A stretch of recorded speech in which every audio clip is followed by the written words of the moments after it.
She pointed at him in a crowded lobby, laughed, and said the words loud enough for everyone to hear. "You're here for an interview? I thought you came to ask for money." The room erupted, and Daniel Carter stood there, holding a worn-out briefcase, wearing a faded shirt, with $23 in his wallet and a 7-year-old daughter waiting at home. He didn't fight back. He didn't walk out. She smiled and sat down. What happened next took 5 years, and it changed everything. Drop your city in the comments. I want to see how far this story travels. And if stories like this speak to you, hit subscribe. You won't want to miss what comes next. The morning Daniel Carter decided to walk into Horizon Innovations. He woke up at 4:30 in the morning, the same way he had every single day for the past 3 years. Not because he wanted to, because Lily needed new shoes.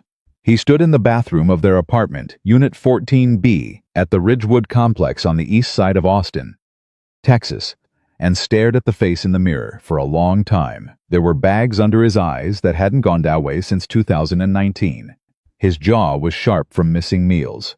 The gray at his temples had started creeping in around the time Lily turned 6, and it hadn't stopped since. He was 32 years old. He looked 45.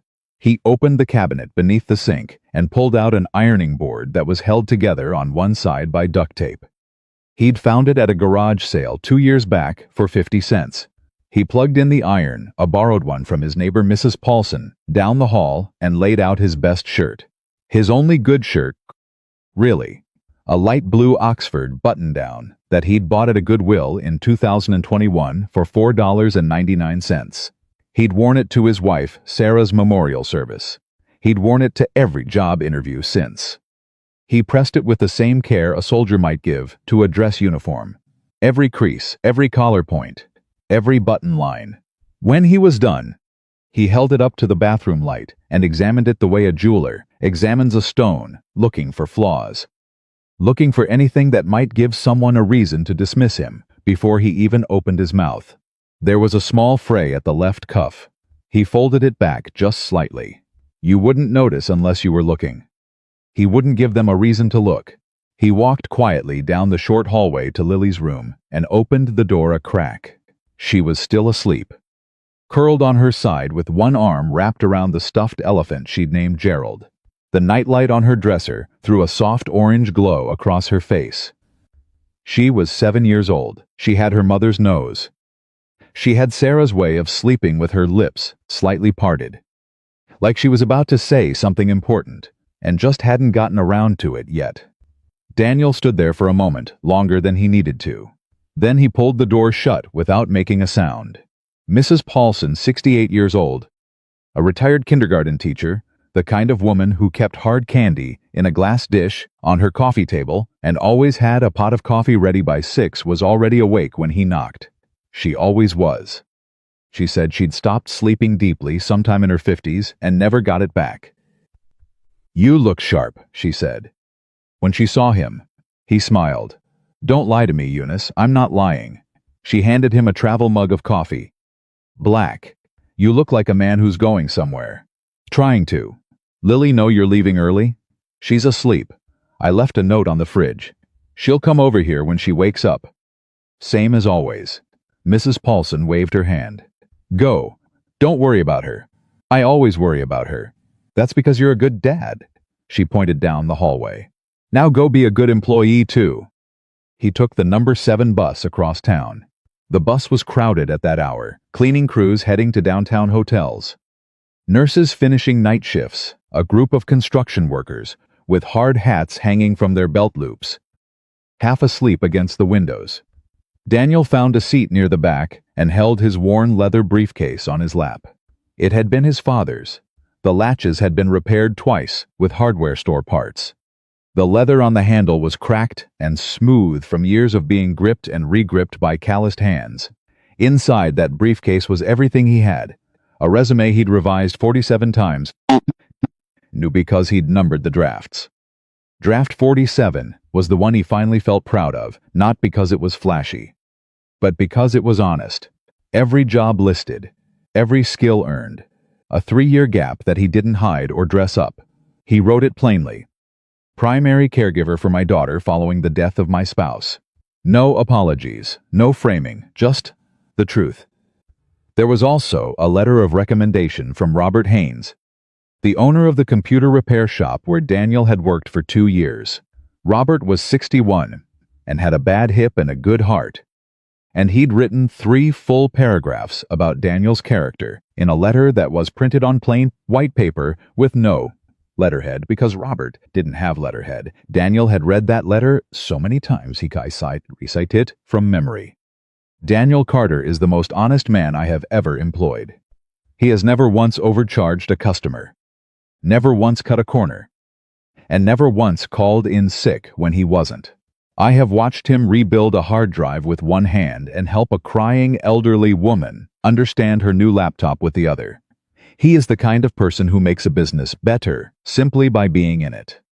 Daniel folded that letter carefully every single time he put it away. There was also a photograph, small, wallet-sized. Lily at 5 years old, sitting on a park bench, eating an ice cream cone that was melting faster than she could lick it, her eyes wide with urgency and joy. He kept it in the front pocket of the briefcase so he'd see it every time he opened it. He needed to see it. Horizon Innovations occupied the top 8 floors of a glass tower on Congress Avenue in downtown Austin. From the outside, it looked like the kind of building that had been designed specifically to make certain people feel like they didn't belong. The lobby was all polished marble and high ceilings, and ambient music you couldn't quite identify. A massive company logo, a silver H inside a circle, hung on the far wall, backlit in cool white light. The security desk was staffed by 2 men in suits who looked like they'd never had a bad day in their lives. Daniel pushed through the revolving door and felt the cold blast of air conditioning hit him like a wave. He walked to the desk, gave his name, showed his ID, signed the visitor log. The security guard handed him a laminated badge that said GEC and pointed toward the elevator bank. 15th floor, that said, "Turn right when you get off. Ask for HR." "Thank you," Daniel said. He meant it. He always meant it. The elevator opened on 15 into a space that was all glass walls and clean angles and the quiet, purposeful hum of ambition. Young professionals moved through the hallways with tablets and coffee cups and the confident stride of people who had never once questioned whether they belonged somewhere. Daniel stepped off the elevator and turned right. The reception area outside HR was furnished with low modern chairs in charcoal gray and a long white desk staffed by a woman in her mid-20s who was typing without looking at her keyboard. She wore a blazer that probably cost more than Daniel's monthly grocery budget. Her nails were the color of deep plums. She had the kind of polished perfection that came from effort, but from having never had to think about money. That was Victoria Hayes. He didn't know her name yet. He would learn it in approximately 4 minutes, and he would not forget it for 5 years.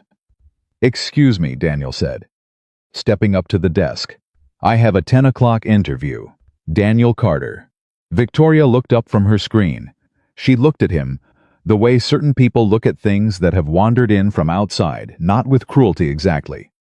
Not at first, but with a kind of baffled, almost entertained confusion. Her eyes traveled from his face to his shirt to the briefcase to his shoes, and back up again. And somewhere in that survey she made a decision about him. You could see it happen. It was like watching a door close. "An interview?" she said. "Yes, ma'am." A slow smile spread across her face. Not warm. Something else.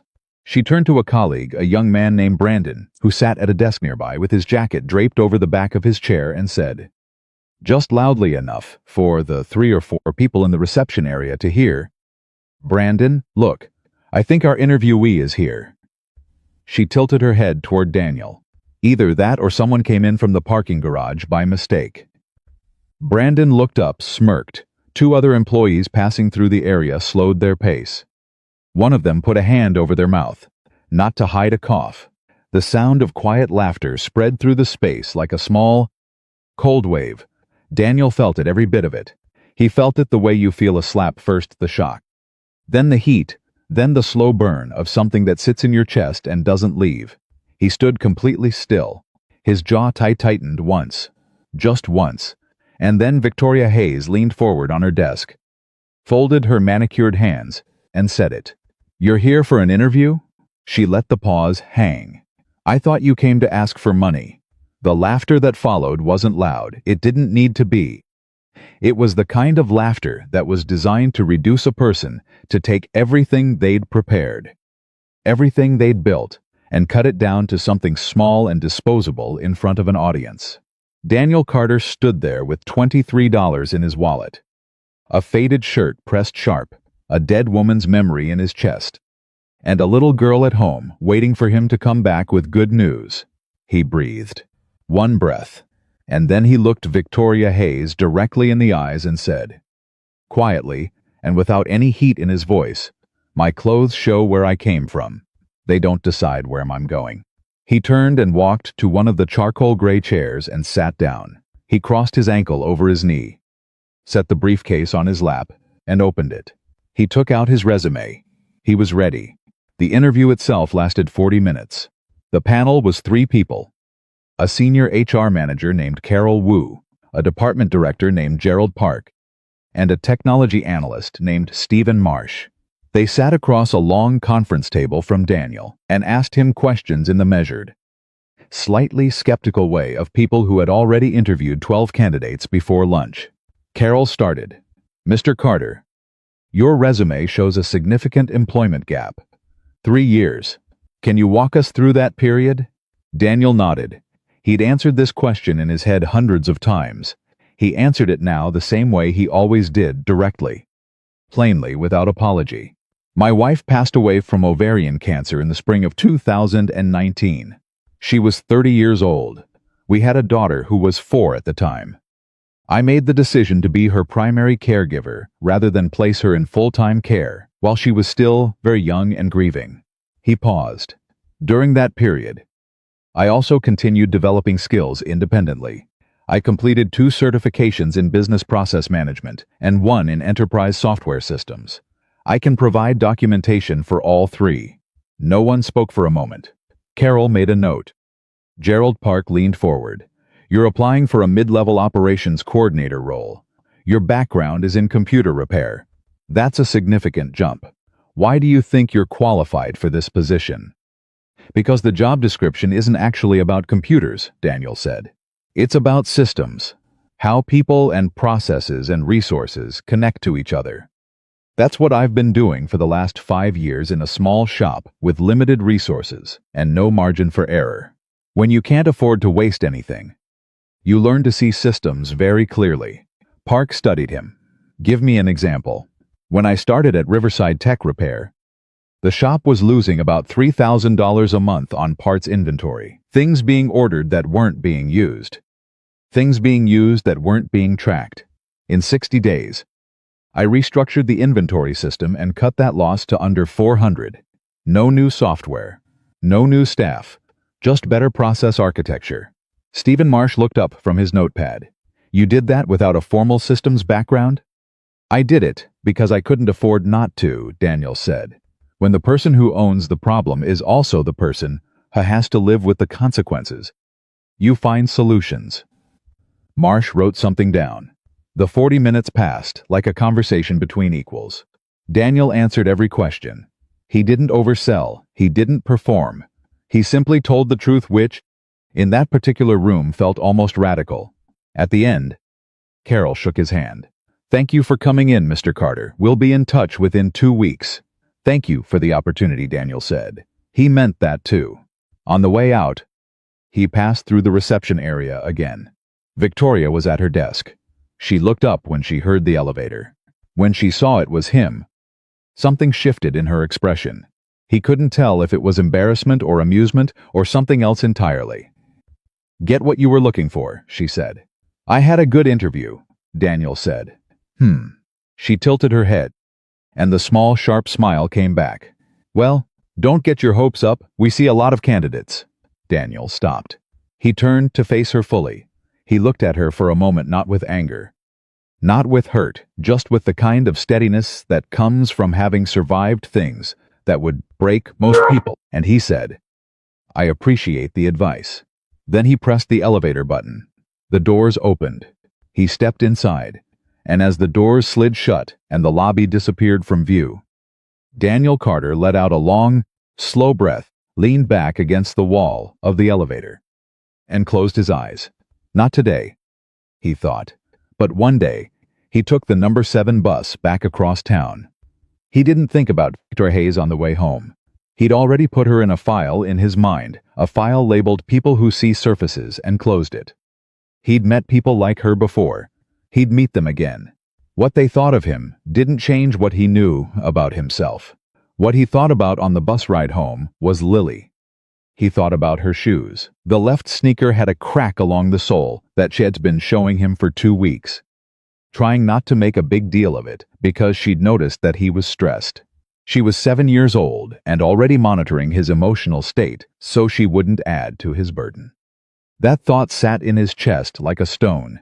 He thought about the electric bill, which was 11 days past due. He thought about the transmission on his 2004 Civic that had started making a sound like a question and being asked in a language he didn't speak. He thought about the conference in Chicago that his certification program had invited him to attend next spring, all expenses paid, for top-ranked students, and about the fact that he was currently ranked 3rd in his cohort, and about the fact that he hadn't told anyone because he didn't want to explain it to someone who would then ask him why it hadn't yet translated into a job with benefits. He thought about all of it, the way he always did. In a controlled, organized way, the way you think about a fire when you're trying to contain it rather than be consumed by it. He was good at that. He'd had a lot of practice. When he got home, the apartment smelled like Mrs. Paulson's soup. She'd let herself in with the spare key, the one he'd given her for emergencies, and made a pot of chicken noodle on his stove. Lily was at the kitchen table, doing her homework, her tongue pressed to her upper lip the way it always was when she was concentrating hard. She looked up the moment she heard the door. Dad. Her eyes went straight to his face. Did you get the job? He set the briefcase down by the door, took off his jacket, hung it on the hook. He walked to the kitchen table and sat down across from her. Lily watched him with those dark, serious eyes that saw too much for 7. Not today. Bug, he said. Her face fell, and then almost immediately, she rebuilt it. He watched her do it. Watched her pull her expression back together the way she'd learned to do because she was his daughter, and she'd absorbed his habit of not falling apart in front of other people. It broke something in him every time he saw it. That's okay, she said. It is okay, he said. Did you do good in the interview? I did well, he said, the same automatic grammar correction he always made. And she rolled her eyes, which made him smile. Did you do well? I did well. I answered every question honestly. And they still didn't pick you? They haven't told me yet. Either way, it takes time. Lily thought about this. She tapped her pencil against the table 3 times, a habit she had when she was processing something she wasn't sure how to say. Dad, she said, were the people nice to you? He looked at his daughter for a long moment. Most of them, he said. Lily studied him. She was not satisfied with that answer. He could see it, but she let it go. She turned back to her homework. Gerald's ear came off, she said, with the matter-of-fact gravity of someone reporting a minor disaster. I taped it back, but it's not very good. Daniel looked over at the counter, where Gerald the stuffed elephant was propped against the backsplash, with one ear reattached at a slightly wrong angle with 3 pieces of Scotch tape. I can fix that, he said. I know you can, she said. He got up, got the small sewing kit from the junk drawer, sat back down at the table while Lily did her homework, and he sewed Gerald's ear back on with small, careful stitches. Mrs. Paulson appeared in the kitchen doorway, leaned against the frame, watched the 2 of them, and didn't say a word. Some things didn't need to be said. That night, after Lily was asleep, Daniel sat at the kitchen table with a mug of tea that had gone cold and his laptop open to the course platform for his business management certification. The notification was already there when he logged in. He hadn't seen it until now. Congratulations, you have achieved the highest score in Module 7, Organizational Systems and Operational Efficiency. Your final project has been selected for the Regional Review Panel. Please see attached. He read it twice. Then he clicked the attachment. His project, a 40-page analysis of small business operational inefficiencies in the Austin metro area. Built from real data he'd gathered from 6 months of conversations with local shop owners, had been selected for presentation at a regional business conference in Houston in 3 months. The invitation came with a $200 honorarium and a letter from the program director that called his work methodologically sophisticated and practically grounded in a way that university-trained applicants rarely achieve. He sat with that for a minute. Then he opened a new browser tab and started researching the board of directors at Horizon Innovations. He wasn't angry. He wasn't bitter. He was studying. Because Daniel Carter had understood something a long time ago, in the kind of bone-deep way that only comes from being stripped down to nothing and having to rebuild. There was a difference between the people who succeeded because the path was cleared for them, and the people who succeeded because they built the path themselves. And the second kind, the ones who built it, they always understood the terrain better. They always knew which way was north. 2 weeks later, the letter from Horizon Innovations arrived. Not a phone call, a letter. He stood in the hallway outside his apartment, holding the envelope for a moment before he opened it. It was the kind of pause that had its own quality of courage in it, the willingness to open something that might hurt. He read it standing up. Dear Mr. Carter, thank you for your time and interest in the operations coordinator position at Horizon Innovations. After careful consideration, we have decided to move forward with another candidate whose qualifications more closely align with the specific requirements of the role. He folded the letter, put it in his back pocket, walked back inside. Lily was at school. The apartment was quiet. He stood in the kitchen for a moment, his hands flat on the counter, looking at the window above the sink, at the narrow slice of Austin sky between 2 buildings that he'd been looking at for 3 years. He picked up his phone and called Robert Haynes at the shop. You get it? Robert asked. No, Daniel said. A pause. You want the morning shift tomorrow? I want the morning shift tomorrow, Daniel said. See you at 7. He hung up. He went to the kitchen table, opened his laptop, pulled up his resume, and he opened Draft 47, saved a copy, named it Draft 48, and he started again. Over the next year, Daniel applied to 31 jobs. He was rejected from 26 of them. He made it to second-round interviews for 4 others and was passed over each time, once for a candidate with an MBA, once for a candidate with industry connections, once for a candidate who played golf with the hiring manager's brother-in-law, and once for reasons that were never explained to him and that he eventually stopped trying to understand. The 31st application was not a job posting. It was a letter. He'd been at the Houston conference when it happened, standing at the back of a conference room after presenting his operational efficiency study to an audience of 40 regional business leaders, answering questions with the same quiet precision he brought to everything. When a man in his early 60s with white hair, an open collar, and the calm, unhurried manner of someone who had stopped needing to impress people a long time ago, walked up to him. Robert Whitmore, the man said, and held out his hand. Daniel shook it. Daniel Carter. I heard your presentation, Whitmore said. I appreciate you listening. You didn't use any slides. I didn't think they'd help the argument. Whitmore looked at him with an expression that was half amusement and half something more serious. Where are you working right now? A computer repair shop in East Austin. I also work evenings doing freelance inventory consulting for 2 small businesses. Both at the same time? I have a daughter, Daniel said. It was a complete answer. Whitmore seemed to understand that. I have a software company, Whitmore said. We're small, 30 employees. We're growing in the wrong direction right now fast in revenue, falling apart in operations.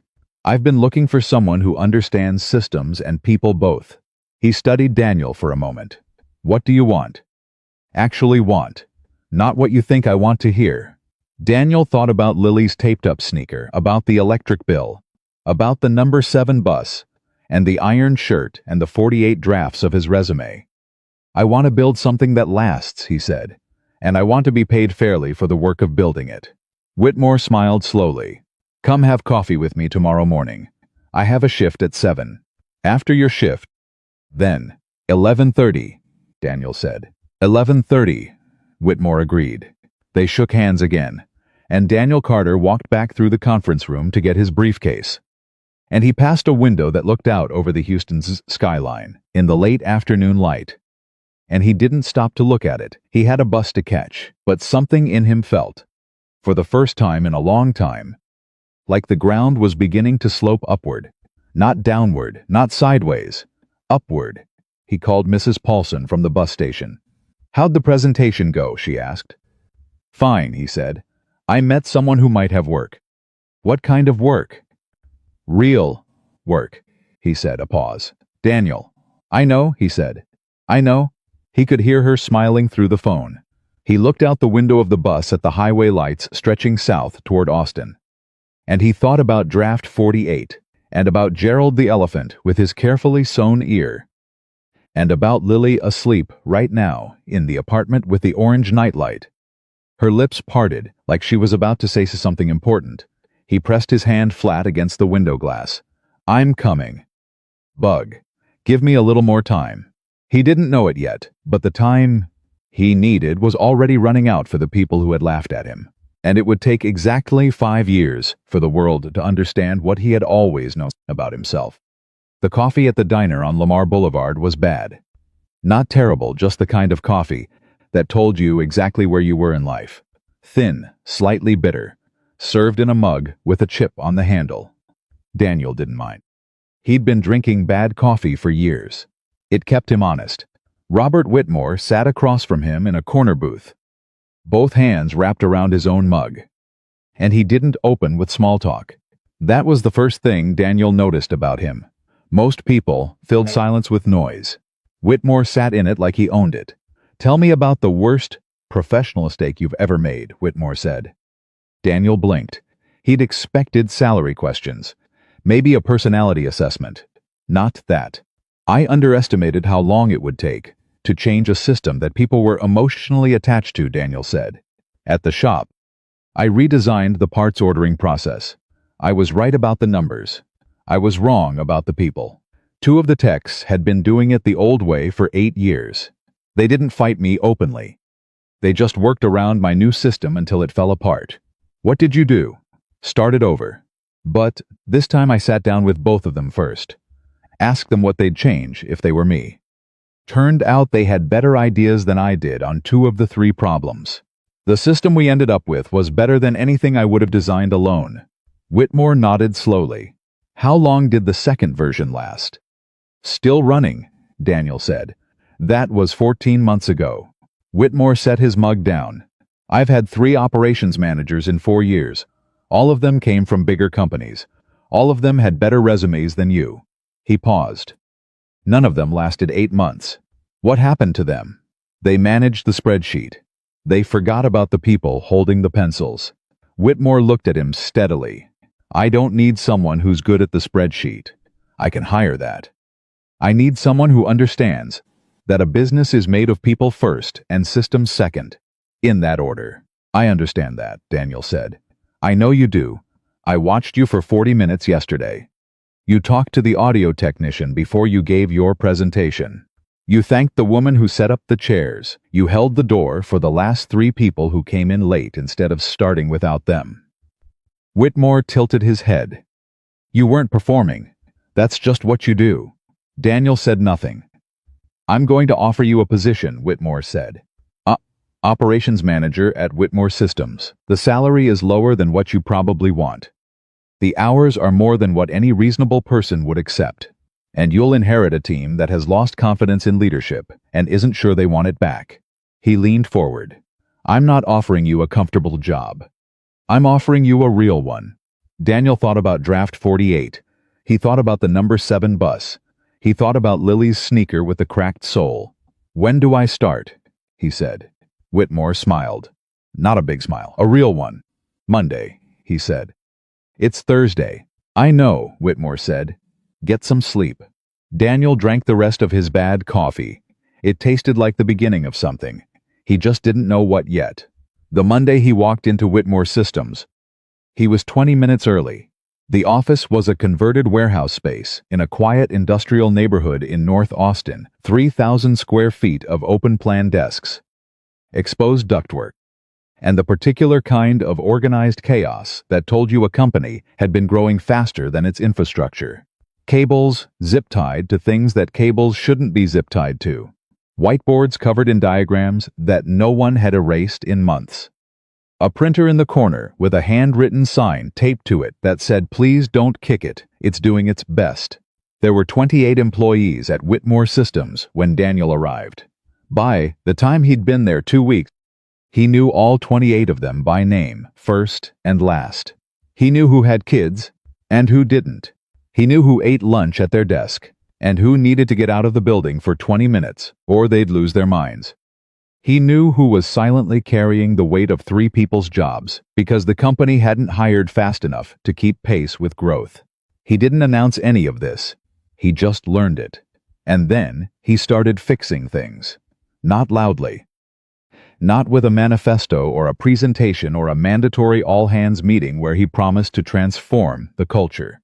He fixed things the way a good mechanic works, identifying what was broken, understanding why, and addressing the cause rather than the symptom. The first week, he reorganized the project intake process, which had been creating a 2-week backlog on every new client account. He didn't announce the change in an email.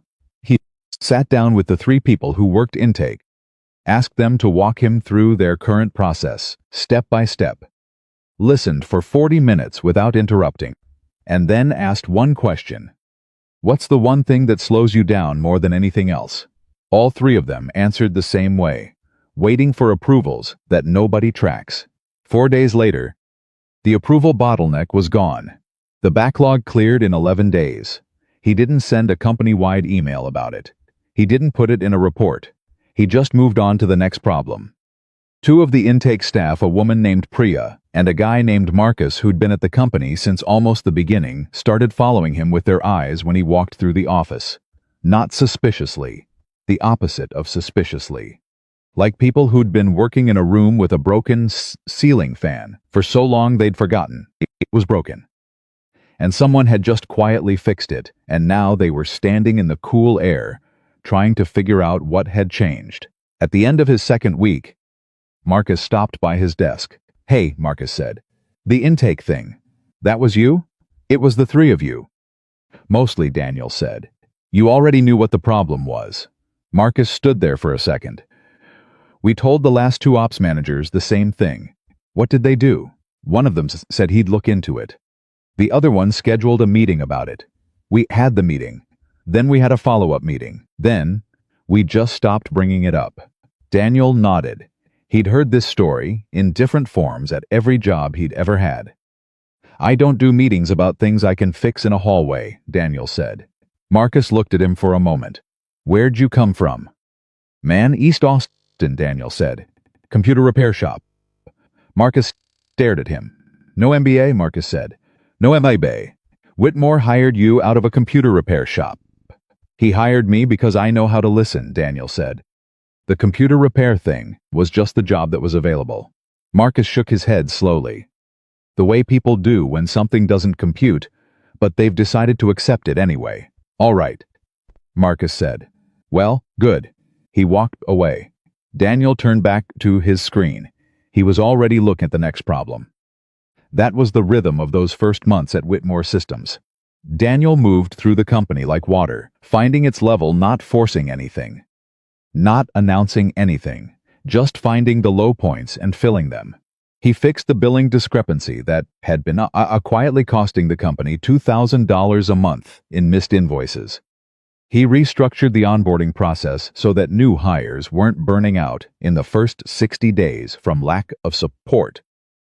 He identified that the company's 2 top engineers were each working 60-hour weeks, partly because a miscommunication in task assignment was making them duplicate each other's work, and he resolved it in one 30-minute conversation between 3 of them. Whitmore noticed. He didn't say much about it. That was his style. But Daniel would occasionally look up from his desk and find Whitmore standing somewhere in the office. watching him work, with the same expression he'd had at the Houston conference, half amusement, half something more serious, like a man watching a bet pay off in real time. At the 3-month mark, Whitmore called him into the office and closed the door. "Revenue is up 8%, Whitmore said. "I know," Daniel said. "The client retention rate is up 14 points. "Yes." The engineering team worked 46 hours average last week instead of 62. They were working the extra time because of redundancy. "Not necessity," Daniel said. Eliminating the redundancy wasn't complicated. It just required someone to ask. Whitmore looked at him for a long moment. "I'm promoting you," he said. Daniel had been expecting a cost of living conversation. "Not this." "To what?" "Director of Operations. That's a title I haven't earned yet." "It's a title that describes what you're already doing," Whitmore said. "The only difference is now it's official. And the salary matches it." Daniel thought about the new shoes he'd bought Lily 2 weeks ago. He thought about the transmission on the Civic, which he'd finally had repaired with money from a freelance consulting job he'd picked up on the side. He thought about the electric bill that was no longer past due. "Okay," he said. "That's it?" Whitmore said. "Just okay?" "You said okay is enough when you mean it." Whitmore laughed a real laugh, the kind that surprised even him. "I did say that. You said it in your keynote at the Houston conference. 3rd slide. You said, 'A man who says thank you when he means yes is wasting everyone's time.'" Whitmore stared at him. "You remember the 3rd slide?" "I remember everything that's useful," Daniel said. He stood up, shook Whitmore's hand, walked back to his desk, and sat down and kept working. But something had shifted inside him that afternoon quietly, without ceremony, the way the most important shifts always happen. He felt it in his chest, like a gear catching after a long time spinning free. Not pride exactly, not relief exactly. Something older than both of those things. Something that felt like the first solid ground he'd stood on in a very long time. He didn't call anyone to celebrate. He picked Lily up from school that afternoon, the same way he always did. Standing at the fence in the pickup line, and when she ran to him, she ran with her whole body the way she always did, arms wide, backpack bouncing, and he caught her and held her longer than usual. "Dad," she said, muffled against his shoulder. "You're squishing me." "I know," he said. "Is something good happening?" He pulled back and looked at her face. "What makes you ask that?" "You only squish me when something good is happening, or when something bad is happening," she said, with the infuriating accuracy of a child who has been paying close attention to her father for her entire life. "This feels like the good kind of squish." "Director of Operations," he said. Her eyes went wide. "Is that a big deal?" "Yes." "Like a really big deal?" "Like a really big deal." She grabbed both his hands and shook them up and down with all the energy of some for whom a really big deal was fully, completely, unapologetically a really big deal. "Can we get tacos?" she said. "We can get tacos," he said. "The good tacos or the regular tacos?" "The good tacos," she screamed. Not loudly, just enough. Just that small burst of pure joy that kids make when something works out exactly the way they hoped.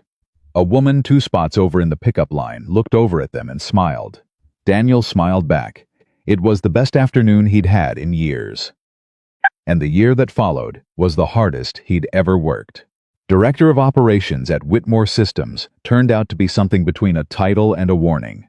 The company was growing. The contracts getting bigger. The team was expanding from 28 to 41, then to 57, then to 63 by the following spring. Every new person who walked through the door was someone Daniel had to understand, integrate, manage, and sometimes redirect when they were heading somewhere that wasn't going to work. He made mistakes. He made them quietly, and he fixed them the same way. He hired a project lead named Derek in the spring, who had an exceptional resume and turned out to have an exceptional ability to take credit for other people's work. Daniel caught it in week 5 and end, when 2 separate team members mentioned the same project detail, and he realized neither of them was talking about something Derek had actually done. He called Derek into a conference room on a Tuesday afternoon and closed the door. I need you to tell me what you personally contributed to the Alcott account deliverable, Daniel said. Derek started to answer. Stopped. Started again. I led the team through specifically, Daniel said. Not the team. You. The silence that followed had its own texture. Derek looked at him. Looked at the table. Looked back up. I compiled the final report, Derek said. That's something, Daniel said. That's not nothing. But I need you to understand that what you did in those first 5 weeks, with the credit attribution, that cannot happen in this organization. Not once. Not casually. Not ever. Are you firing me? I'm telling you clearly what will happen if it continues. What you do with that information is up to you. Derek went back to his desk. Changed his behavior. Not entirely. Not overnight. But enough that the team around him stopped losing energy to the resentment that had been quietly building. Daniel watched him for 3 more months before he fully trusted the shift. He always gave people enough rope to show him who they were. By the end of year 2 at Whitmore Systems, the company's revenue had increased 42%. The client retention rate, which had been at 68% when Daniel arrived, was sitting at 89%. The average employee tenure had gone from 14 months to 31. Whitmore gave him another raise, more equity, a better title. Daniel used part of the money to pay off the rest of the debt that had accumulated in the years after Sarah died. He used another part to start a small education account for Lily. He drove the same 2004 Civic. He wore the same style of clothes, good clothes now. Bought new but simple, he still picked Lily up from school every afternoon he possibly could. He still called Mrs. Paulson on Sunday evenings. You sound different, she told him one night. About 2.5 years into the Whitmore job. Different how? Less like a man holding his breath, she said. He thought about that for a long time after he hung up. She wasn't wrong. Something in him had exhaled. Not because everything was solved, it wasn't. There was always the next problem. The next decision, the next thing that needed his attention. But the quality of the problems had changed. They were no longer about survival. They were about building. He liked building. He was good at building. What he didn't know, what he couldn't have known from the Whitmore Systems on a quiet Sunday, was that 3 miles away in the glass tower on Congress Avenue, Horizon Innovations was falling apart.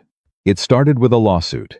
A former senior developer filed a wrongful termination complaint that, in the process of being litigated, surfaced a series of emails that no one at the company had intended to make public. The emails showed a pattern of decision-making at the executive level that prioritized optics over outcomes and relationships over results. The board convened an emergency session. 3 executives were asked to resign. 2 more resigned on their own rather than face what was coming.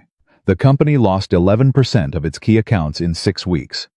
4 senior engineers left for competitors.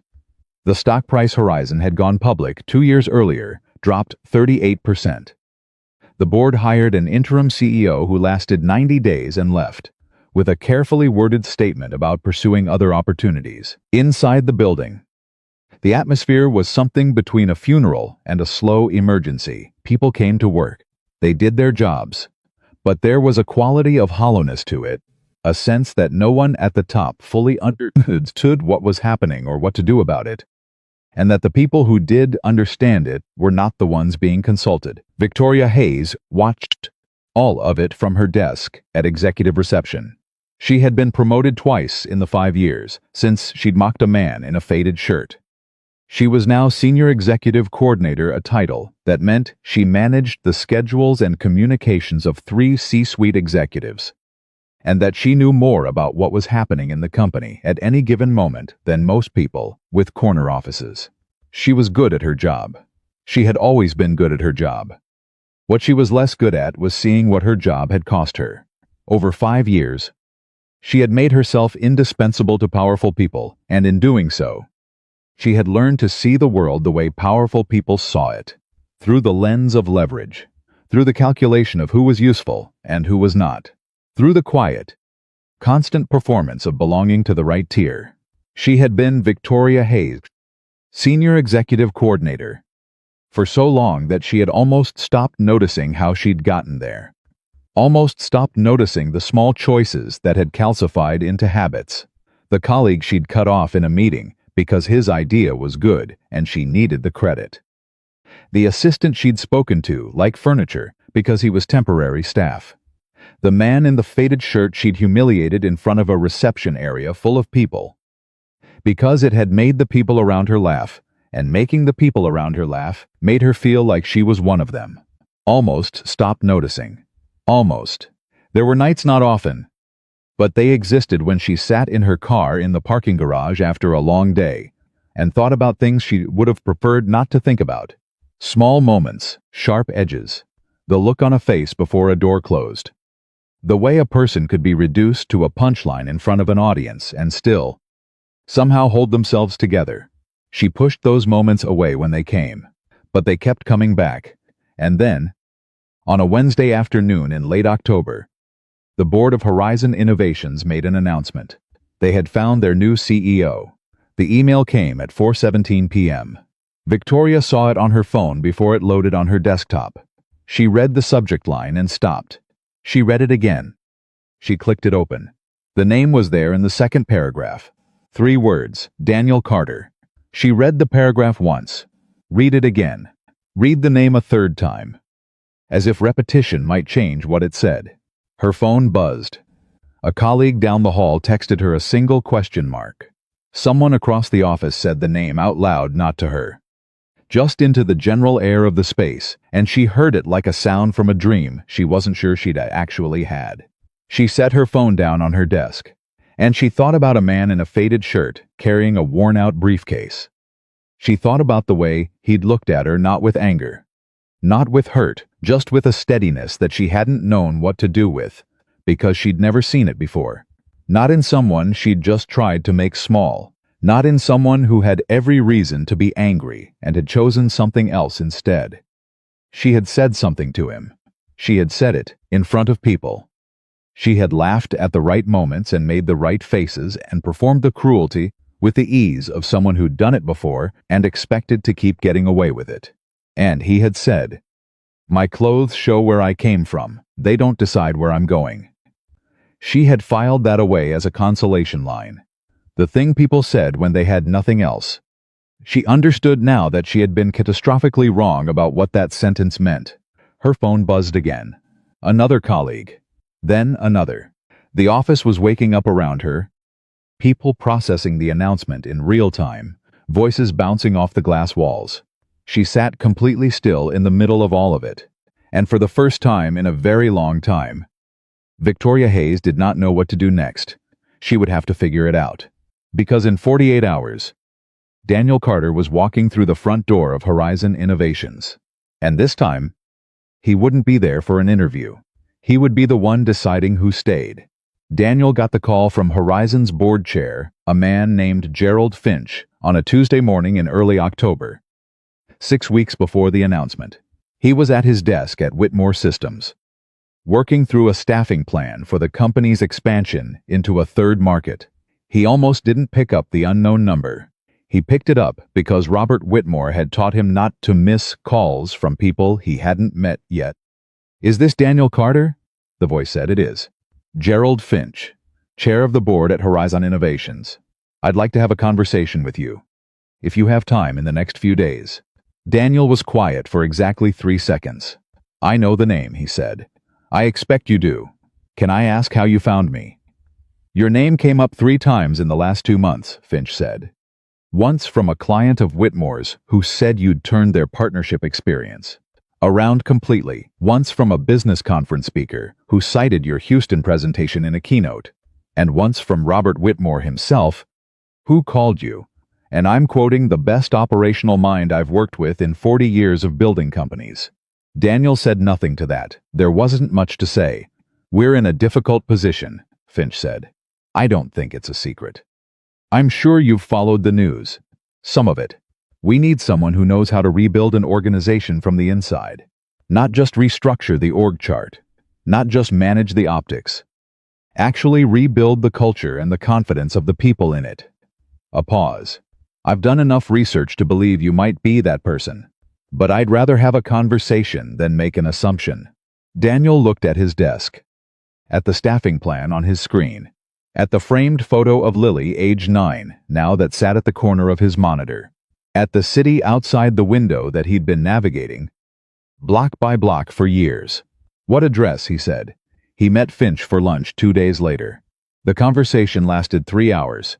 It covered everything: the lawsuit, the cultural rot it had exposed, the specific patterns of leadership failure that had led to the company's collapse in credibility. Finch was precise and honest in a way that Daniel hadn't expected. He didn't minimize what had happened.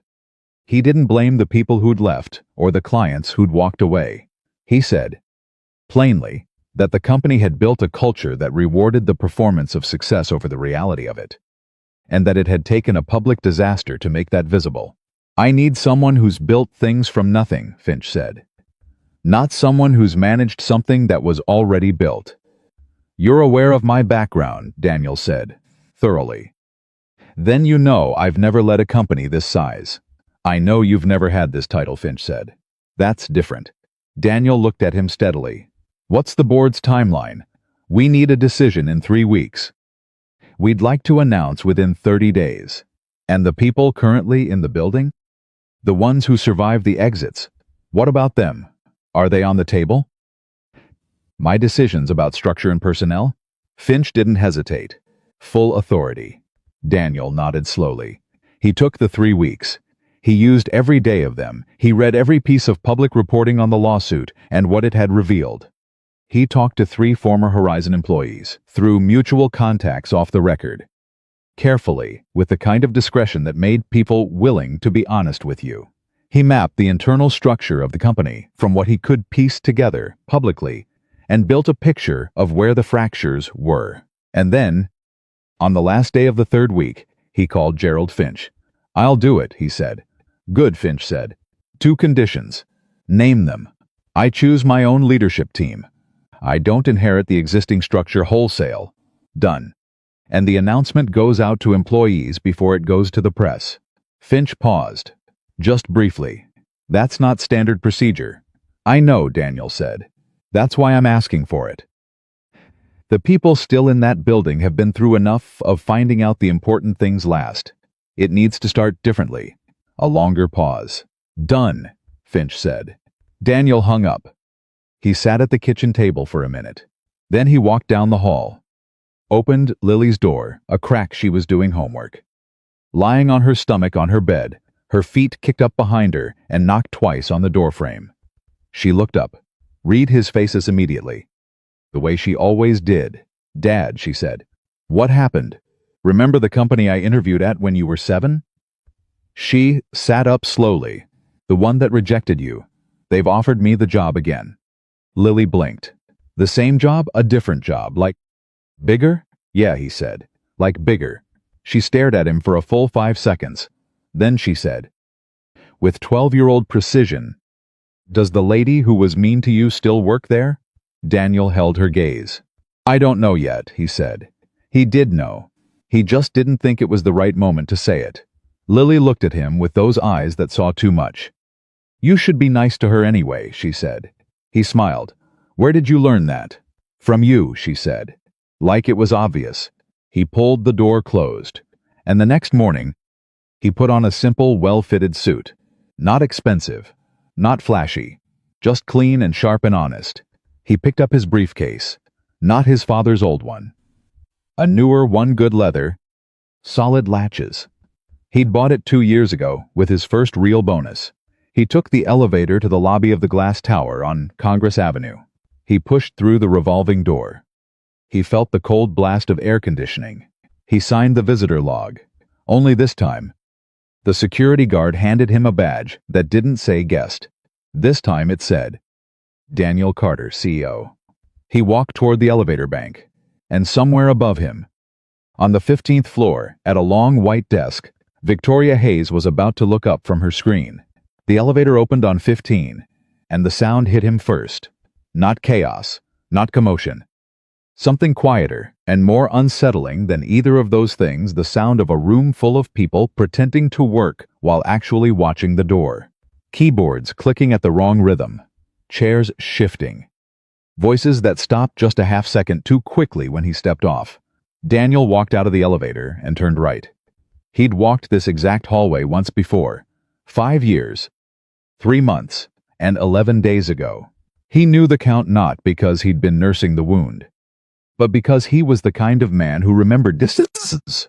The long white reception desk was 20 feet ahead of him. Victoria Hayes was sitting behind it. She was looking at her screen when he stepped off the elevator. He watched the exact moment she registered, that something had changed in the room, a subtle shift in the air. The way people's attention moves when someone important enters a space. She looked up with the trained reflex of someone whose job required her to always know who was arriving before they arrived. She saw him, and Daniel Carter watched something happen to Victoria Hayes's face that he had never expected to see there. Not arrogance, not the cool amusement she'd aimed at him like a small weapon 5 years ago. What moved across her face in that first unguarded second was something that looked a great deal like fear. Not the dramatic kind, the quiet kind. The kind that comes when a person suddenly understands the full weight of something they did and finds that weight is heavier than they had calculated. She stood up. That surprised him too. People didn't stand up for guests. They stood up for authority. She'd made the calculation instantly, involuntarily, before her brain had a chance to reconsider. He kept walking. Steady pace. "No performance, Mr. Carter," she said. Her voice was professional, controlled, but there was something underneath it, a thinness, like ice, that looks solid until you step on it. "Good morning," Daniel said. He didn't stop at her desk. Gerald Finch was waiting for him in the executive conference room at the end of the hall. And Daniel had learned a long time ago that the most powerful thing you could do in a charged moment was simply keep moving toward what you came to do. He felt her eyes on his back as he walked. He didn't turn around. The executive conference room held 12 chairs around a long table. 7 of them were occupied. Gerald Finch sat at the far end, mid-60s. Silver hair, the kind of measured calm that comes from decades of navigating rooms exactly like this one. To his left sat 2 members of the board. To his right sat the interim CFO and 2 department heads, who had survived the last 6 months of turmoil by being either very good at their jobs or very good at staying quiet. Daniel had done enough research to know which was which. He walked to the empty chair at the head of the table. He set his briefcase down. He sat. "Gentlemen," he said, "let's talk about what comes next." The first 30 minutes were logistics transition timeline, announcement protocol, immediate operational priorities. Daniel asked questions more than he answered them. He wanted to understand what each person in that room thought the company's biggest problem was before he told them what he thought. The CFO, a careful, precise woman named Diane Mercer, who had been at Horizon for 11 years and had watched 3 leadership regimes come and go, said the biggest problem was investor confidence. One of the board members said it was brand reputation. A department head named Patrick said it was talent retention. 3 of the company's top engineers had left in the last quarter, and 2 more were interviewing elsewhere. Daniel listened to all of it. Then he said, "All of those things are real. None of them are the problem." The room went quiet. "The problem is that the people still in this building don't believe the company is worth staying for anymore. And they don't believe that because for the last several years, the leadership above them made decisions that taught them their judgment didn't matter." He looked around the table. "Everything else you just described, the investor confidence, the brand damage, the talent drain, those are symptoms. We fix the culture first. Everything else follows." Patrick leaned forward. "And how exactly do you fix a culture?" "The same way you break one," Daniel said. "One decision at a time. Slowly, consistently, and in the open." Diane Mercer made a note. She didn't say anything. But something in her posture changed slightly, a small, almost invisible adjustment, like someone who'd been bracing for one thing and found they'd been bracing for the wrong thing. By noon, the logistics were settled. Daniel would do a company-wide address at 2 p.m. Not from behind a podium, not with a prepared speech. He'd asked for a microphone and a room, and he'd do it standing in the middle of the main floor. surrounded by the actual people he was now responsible for. Finch had raised an eyebrow at that. Most incoming executives prefer a more formal setting, he said. I know, Daniel said. That's why I'm not doing it that way. He spent his lunch break alone, not in the executive suite, in the stairwell between 12 and 13. Sitting on a step with his briefcase beside him, and a turkey sandwich from the lobby cafe balanced on his knee. He'd brought the sandwich from downstairs. $14. He'd noted the price. Old habits. He sat in the stairwell and thought about what he was going to say. Not the words. He wasn't a man who prepared speeches. He was a man who prepared clarity. He thought about what was true. About what these people needed to hear from someone in his position. About what he'd needed to hear and never heard in the years when he was the one at the bottom looking up. At 1:58, he walked to the main floor. The space had been reorganized, desks cleared back slightly. People gathered in a loose semicircle around the center of the room. He counted approximately 90 people, some standing, some perched on desk edges, a few in the back leaning against walls. They had the look of people who had been to too many company-wide addresses that promised change and delivered caution. He picked up the microphone, stood in the center, let the room settle. My name is Daniel Carter, he said.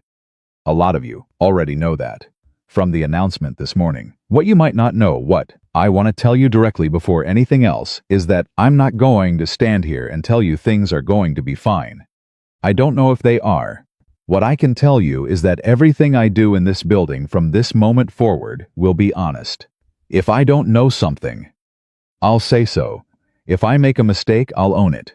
If I make a decision that affects your work or your future, you'll hear it from me before you hear it anywhere else. The room was very still. I also want to say this, he continued. The people who are still in this building right now, you are not here because you were too slow to... You are here because you made a choice. Maybe it was a financial choice. Maybe it was a loyalty choice. Maybe it was just stubbornness. A small ripple of quiet laughter moved through the room. Whatever brought you here today, I'm going to treat that choice like it matters. Because it does. He paused. I'm going to need your help, not your compliance. Your help. There's a difference. I need people who will tell me when something isn't working. Who will tell me when a decision I've made is wrong. And who will not wait 6 months to do it, because they're not sure I want to hear it. He looked around the room. I want to hear it. When he stopped, the silence lasted 3 full seconds. Then Diane Mercer started clapping. She was standing in the second row, arms crossed, and she started clapping the way someone claps. A fine divine for memories, Dad. Not enthusiastically at first. Just 3 deliberate beats that said, that was real. And I recognize it. Others followed. It spread. Not a standing ovation. Not performance. Just the sound of 90 people who had been holding their breath for 6 months, finally letting some of it out. Daniel set the microphone down. He went to work. The first week had the quality of a controlled detonation. Daniel moved through the company with the same focused precision he'd brought to Whitmore Systems, learning names, learning workflows, learning the gap between what the org chart said was happening and what was actually happening. The gap, as it always was significant. He found 3 separate departments that had been operating in effective silos because the previous leadership had structured information flow to go up to the executive level before going sideways between teams. Nobody talked to the department next to them. They talked to their VP, who talked to a C-suite executive who was no longer there. The practical result was that the engineering team didn't know what the product team had committed to clients. The product team didn't know what engineering had flagged as technically impossible. And the sales team was promising things that neither of the other two could deliver. He fixed the information flow first. It took 4 days, 2 all-hands sessions between the departments, and 1 very frank conversation with a department head named Marcus Toll, who had been protecting his team's silo because the last time he'd opened it, his team had been blamed for a failure that wasn't theirs. I hear you, Daniel said, when Marcus finished explaining. That shouldn't have happened, and I understand why you built the wall. But you're going to ask me to take it down, Marcus said. I'm going to ask you to help me design a better system, Daniel said. One where your team doesn't have to protect themselves by staying invisible. That's different. Marcus chewed on that for a moment. And if the same thing happens again, someone higher up uses my team as the scapegoat, then that person will be having a conversation with me that they won't enjoy, Daniel said. I don't do scapegoats. I do accountability. There's a difference. Marcus looked at him for a long time. Long enough that it wasn't a comfortable silence. Then he said, "All right, show me what you have in mind." They spent 2 hours building the new cross-department communication framework together. Marcus contributed 4 ideas that Daniel hadn't thought of. Daniel incorporated all 4. When they were done, Marcus sat back and said, "The last CEO would have just sent an email telling us the new process." "I know," Daniel said. "Didn't ask?" "That's the email. How did that work out?" Looked at him. Almost smiled. "You're looking at it." Daniel nodded. "Right." He spent the first 2 weeks like that, moving through the company, not as a figure of authority descending to observe, but as a person who genuinely needed to understand the touched any of its parts. He was in early. He was visible. He ate lunch in the common area 3 times a week. He learned the names of the facilities staff and the IT support team and the people who stocked the coffee station. He learned them because they mattered, and because he was a man who had once been invisible in rooms like this one. And he knew exactly what that invisibility cost. He noticed Victoria Hayes every day. She was good at her job. That became clear very quickly. She managed the executive calendar with precision. She tracked 7 threads of communications simultaneously without dropping any of them. She remembered every name, every preference, every scheduling conflict. She was, objectively, exactly the kind of senior coordinator a new CEO needed in a moment of organizational crisis. She was also aware of him in a way that was almost painful to watch. Every time he passed her desk, she became slightly more careful, slightly more precise. She answered his questions quickly and correctly, and without the warmth she showed every other executive she worked with, not coldly, just carefully. The way people are careful around something they're not sure won't break. He let it be what it was. He had a company to rebuild. He didn't have time for the other thing yet. The second twist came on, day 11. Daniel was in a budget review with Diane Mercer when his phone buzzed with a message from the head of HR, a woman named Carol Wu, who had, he later learned, been the same Carol Wu who'd sat on his original interview panel 5 years ago. She hadn't mentioned it when he was introduced. He hadn't brought it up. They both understood, without saying anything, that the past was present whether you named it or not. Carol's message said, "Need to flag something. Are you free at 4? He was free at 4.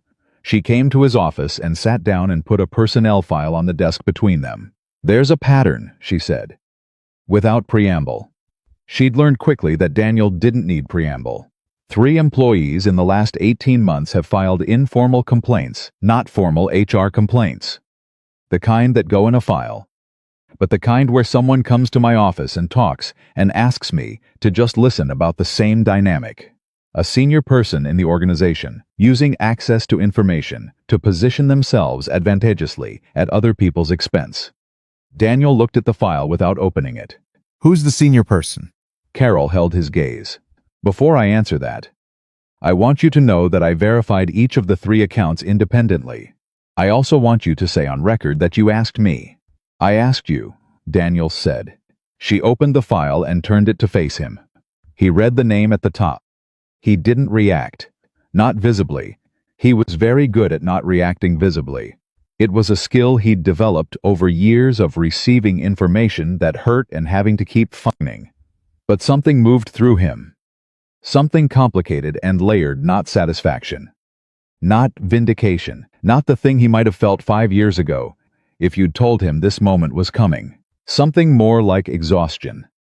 The kind of exhaustion you feel when a long thing finally resolves, and you realize how long you've been carrying the knowledge of its weight. The name on the file was not Victoria Hayes. It was Patrick Greer, the department head. The man who'd asked him in the executive meeting how you fix a culture. Daniel sat with that for a moment.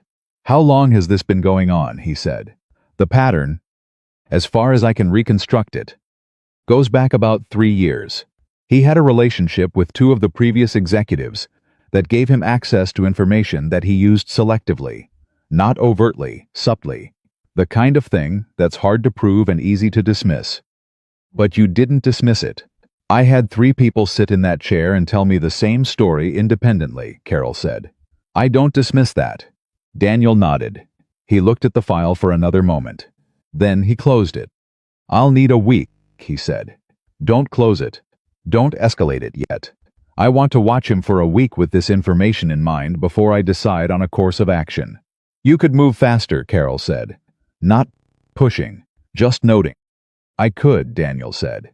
But I've learned that when the evidence is clear, taking the time to be certain costs you very little. And if I'm wrong about any part of this, the difference between a week and a day is everything. Carol picked up the file, stood up, started to leave. At the door, she stopped, turned back, looked at him with the expression of someone who has held something for a long time, and finally decided to set it down. I voted to hire you, she said. The first time, 5 years ago. Daniel looked at her. The other 2 wanted to pass, she said. I was outvoted. I've thought about that day more than I'd like to admit. She left before he could respond. He sat in his office for 3 minutes not moving. Then he opened his laptop and went back to work. The week he gave himself on Patrick Greer was one of the most focused weeks of his professional life. He didn't surveil Greer. He didn't set traps. He watched the way a patient person watches, not for what someone does wrong, but for the structure of how they operate, what they reach for when they want leverage, who they talk to, and in what order, what they protect and why. By day 4, the picture was clear. Greer was good at his job and bad at sharing credit for it. He managed his team competently and managed his relationships strategically, which meant that people above him thought highly of him and people around him trusted him slightly less than they could explain. He wasn't malicious. He was calculated. There was a difference, and Daniel understood it, and the distinction was going to matter in what came next. On day 7, he called Greer into his office. Greer sat down with the relaxed confidence of a man who had survived 6 months of company chaos and 3 leadership transitions, and come out of each one with a stronger position. He was good at rooms. Daniel had noticed that about him from the first day. I want to talk to you about the Alcott account, Daniel said. Greer nodded. That's one of our strongest client relationships. I've been managing the executive contact there personally. I know, Daniel said. I spoke to the Alcott executive contact yesterday afternoon. He mentioned that he'd had some productive conversations with 2 members of your team over the last quarter, a woman named Jess, specifically, and a man named Carlos. He said they'd been responsive in ways that had made a real difference in the relationship. Something shifted behind Greer's eyes. Just briefly. They're good people, he said carefully. He couldn't remember their last names, Daniel said, because no one had ever introduced them properly. They'd been communicating with him by email for 3 months, and he only knew them by first name. He paused. When I told him their last names and their actual roles, he said, he hadn't realized how senior they were. He'd been told the account relationship was being managed by the department head. The room was quiet. Greer didn't speak. I don't want to fire you, Daniel said. I want to be clear about that up front. You're good at this job. But the version of you that needs to be in every headline of your team's success, that version doesn't work for what I'm building here. He leaned forward slightly. So I'm going to give you a choice. You can keep this role, with full understanding that the dynamic I just described needs to stop, not reduce. Stop. And that the first time one of your team members doesn't get credit for their own work, we're having a different conversation. He held Greer's gaze. Or you can decide that's not a structure you want to operate in. And we'll handle the transition respectfully and professionally. Greer was quiet for a long moment. Most new CEOs would have just made the call, he said finally. I'm not most new CEOs, Daniel said. Another silence. I'd like to keep the role, Greer said. Then we have an understanding. Yes, sir. He left. Daniel stood at the window and looked out at the Austin skyline, the same skyline he'd looked at from the number 7 bus, from Mrs. Paulson's hallway. From every early morning and late night of the years he'd spent climbing toward this view. It didn't look the way he'd imagined it would. It looked better. More complicated. More real. His phone rang. It was Lily. "Dad, can I go to Zoe's after school?" "Yes," he said. That was fast. "Usually you ask questions first. I'm trusting you." A pause. "Okay. But what questions would you have asked? Will there be an adult present?" "Zoe's mom is there." "Will you have your phone charged?" "I'll charge it before I go." "Then yes. You're being really easy today. Did something good happen?" He looked out at the skyline. "Something necessary," he said. "Is that the same as good?" "Sometimes," he said. "Yeah, sometimes it is." He hung up, turned from the window, went back to his desk. He had a 4 o'clock meeting with the investor relations team. He had a hiring decision to finalize before Friday. He had 6 months of organizational damage to begin systematically undoing, starting with the team that had the least and needed the most. He was not done. He was, in fact, just beginning. And across the open floor of Horizon Innovations, in the space between the work and the quiet and the slow rebuilding of something that had been broken, Victoria Hayes sat at her desk and made a decision that she had been circling for 2 weeks. She picked up her phone. She opened her email. She typed, "Mr. Carter, when you have a moment, I'd like to request a brief meeting at your convenience." There's something I should have said a long time ago. She read it 4 times. She pressed send for she could read it a 5th. Then she set her phone face down on her desk. And she waited. Across the building, Daniel's phone lit up with the new message. He glanced at the sender. Read the subject line. Read the body. He set the phone down, picked up his pen, wrote one line on his notepad. "Victoria Hayes. Schedule for next week." Circled it. Put the pen down. He understood what was in that email. He understood the cost of sending it, what it took to admit, in writing, to the person you'd dismissed in public, that you owed them something. He understood it better than most people would have. Because he was a man who had sent his own version of that message, in the form of a resume and a briefcase and a pressed shirt, 31 times in 2 years without ever receiving the response he'd needed. He didn't feel triumph. He didn't feel vindication. He felt something quiet and serious and hard to name, the feeling of a circle completing, not with a bang but with the soft, definitive click of something finally closing all the way. He gave that feeling exactly 30 seconds. Then he picked up his phone and dialed back into his 4 o'clock. He had work to do. The meeting request sat in Daniel's calendar for 4 days before he confirmed it. Not because he was avoiding it. He wasn't. He had simply learned, in the years between the number 7 bus and the corner office, that the timing of a conversation mattered as much as the content of it. A conversation held too soon, before both people were ready, was just noise dressed up as resolution. He wanted the real thing or nothing. He confirmed it for Tuesday at 10 a.m.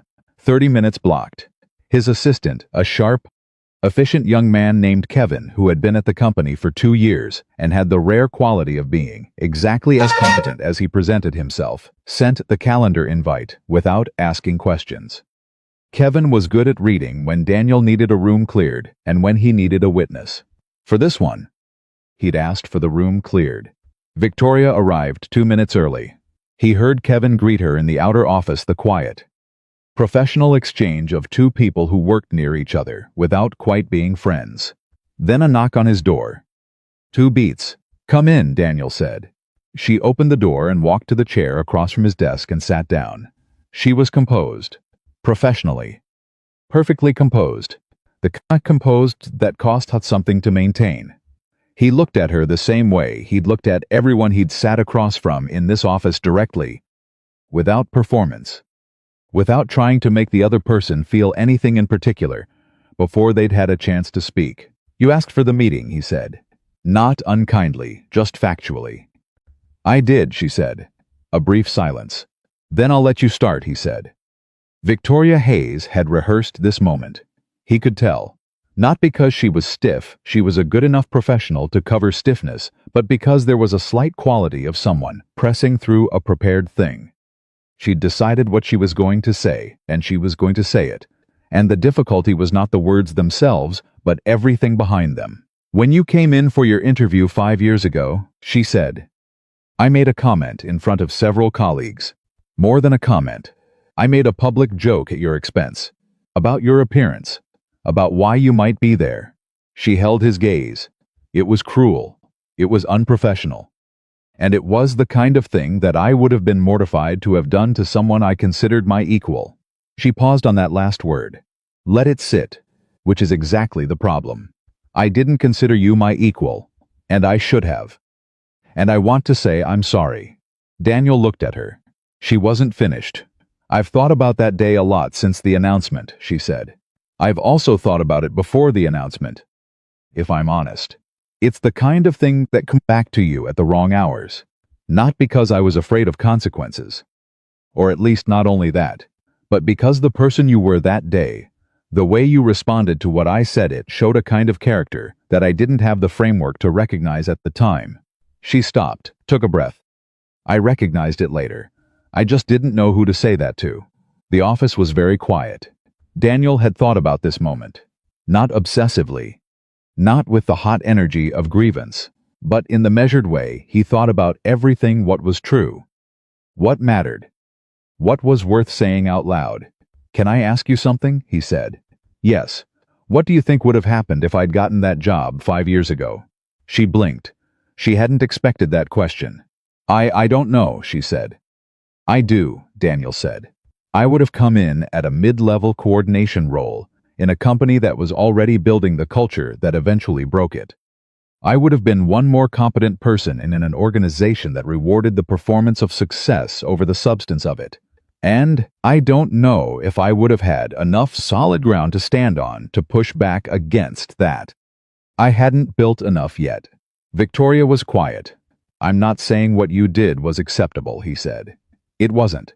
But I've had 5 years to work out whether that day broke something in me or built something. And the honest answer is it built something.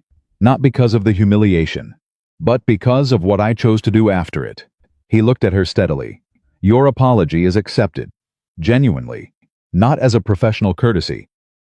Because I think it cost you something real to say it. And I respect that." Something shifted in her face. Not relief exactly. Something more complicated. The kind of shift that happens when you've been carrying a weight and someone doesn't just lift it, they acknowledge how heavy it was before they let you set it down. "What happens now?" she said. "Now," Daniel said, "you go back to your desk and you do the job you're actually very good at. And we work in the same building like two professionals who have been honest with each other." He picked up his pen. "Unless there's something else you wanted to discuss." She stood. "No. That was what I needed to say." "Good." She walked to the door, stopped, turned back. "For what it's worth," she said. The room laughed. "But I was the one who said it." The room just followed. "I want you to know I understand that." "I know you do," Daniel said. "That's why you're still here." She left. He sat with the silence for exactly 1 minute. Then he picked up the phone and dialed into his 10:30 with the engineering team leads. He had a company to rebuild. The next 4 weeks moved at the pace of a controlled burn. Daniel worked 18-hour days, not because he was performing dedication, but because there was genuinely that much to do, and he was the person who understood how to do it. He restructured the internal review process so that project failures were analyzed honestly, rather than buried in language, designed to protect whoever was closest to the executive suite. He fired 2 middle managers, not the ones who'd made the biggest mistakes, but the ones who, when given direct feedback and a clear path forward, had demonstrated they were more interested in managing perception than solving problems. The distinction mattered. He made it clearly, to their faces, so they understood why. The remaining managers watched how he did it. That was intentional. He wanted them to understand not just what the new standards were, but how they would be applied with specificity, with fairness, and without the kind of vague corporate language that let people tell themselves they'd been treated arbitrarily when they hadn't. Diane Mercer became one of his most important allies in those early weeks. She was precise where he was instinctive. She caught the financial implications of operational decisions that he was moving through too fast. And she told him so directly, without softening it. He appreciated that. Immediately, "You're accelerating the restructuring faster than the cash flow can absorb," she told him at the end of week 3. Standing in his office doorway at 7 p.m. with a printout in her hand, and the look of a woman who had been waiting all day for the right moment. "Show me," he said. She showed him. He moved 2 of the restructuring initiatives back by 6 weeks. "You didn't fight it," she said. When he agreed. "You were right," he said. "Why would I fight you when you're right?" She looked at him for a moment. "The last 3 executives I worked with each gave me a 30-minute explanation of why my numbers were missing the bigger strategic picture." "Were they missing the bigger strategic picture?" "No," she said. "The bigger strategic picture was just missing the money." "Then they were wrong and you were right," Daniel said. "That's what I just said." She almost smiled. "I'm going to enjoy working here," she said. "Good," he said. "Tell me if that changes." She left. He turned back to his screen. The investor calls started in week 4. Gerald Finch handled the opening framing and then handed the floor to Daniel, who did not use slides or scripts. He talked to investors the way he talked to everyone directly, with the complete information they needed, and none of the information that was designed to make a difficult situation sound manageable. He told them the specific problems, the specific plan, and the specific timeline. He told them where he expected to fail before succeeding. He told them the metrics by which they should measure his performance and exactly when to hold him accountable to each one. After the second investor call, Finch called him on his cell. "3 of the 6 called me back independently," Finch said. "To complain?" "To increase their stake," Finch said. One of them said, and I'm quoting directly, "That's the first time someone in that building has talked to me like I was an adult." Daniel said nothing. "You're doing something right," Finch said. "I'm doing the only thing I know how to do," Daniel said.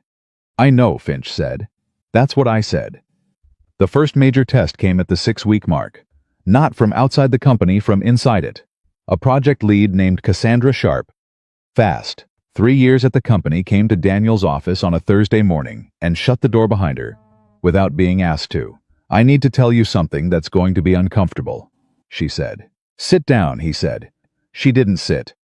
"I found an accounting discrepancy in the Henderson account files. It's not small.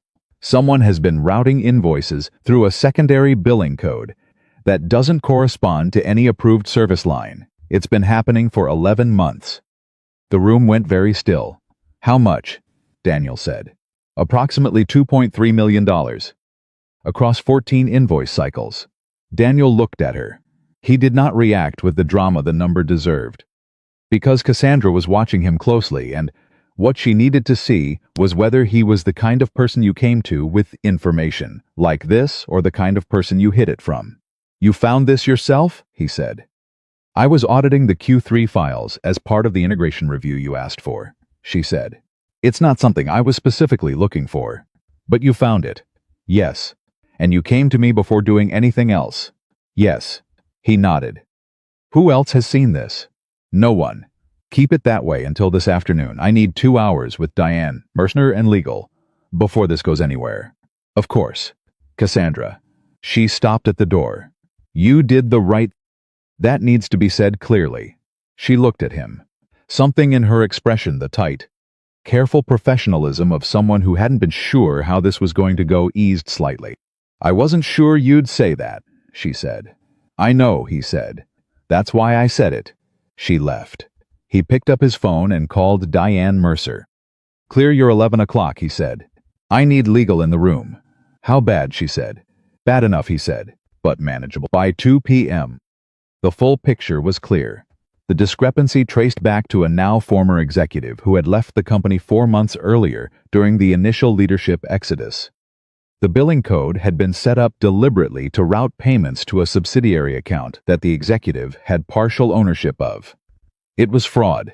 Clean, documented, and because Cassandra had found it before anyone outside the company, had entirely containable. Daniel called the board. He called them before he called the lawyers.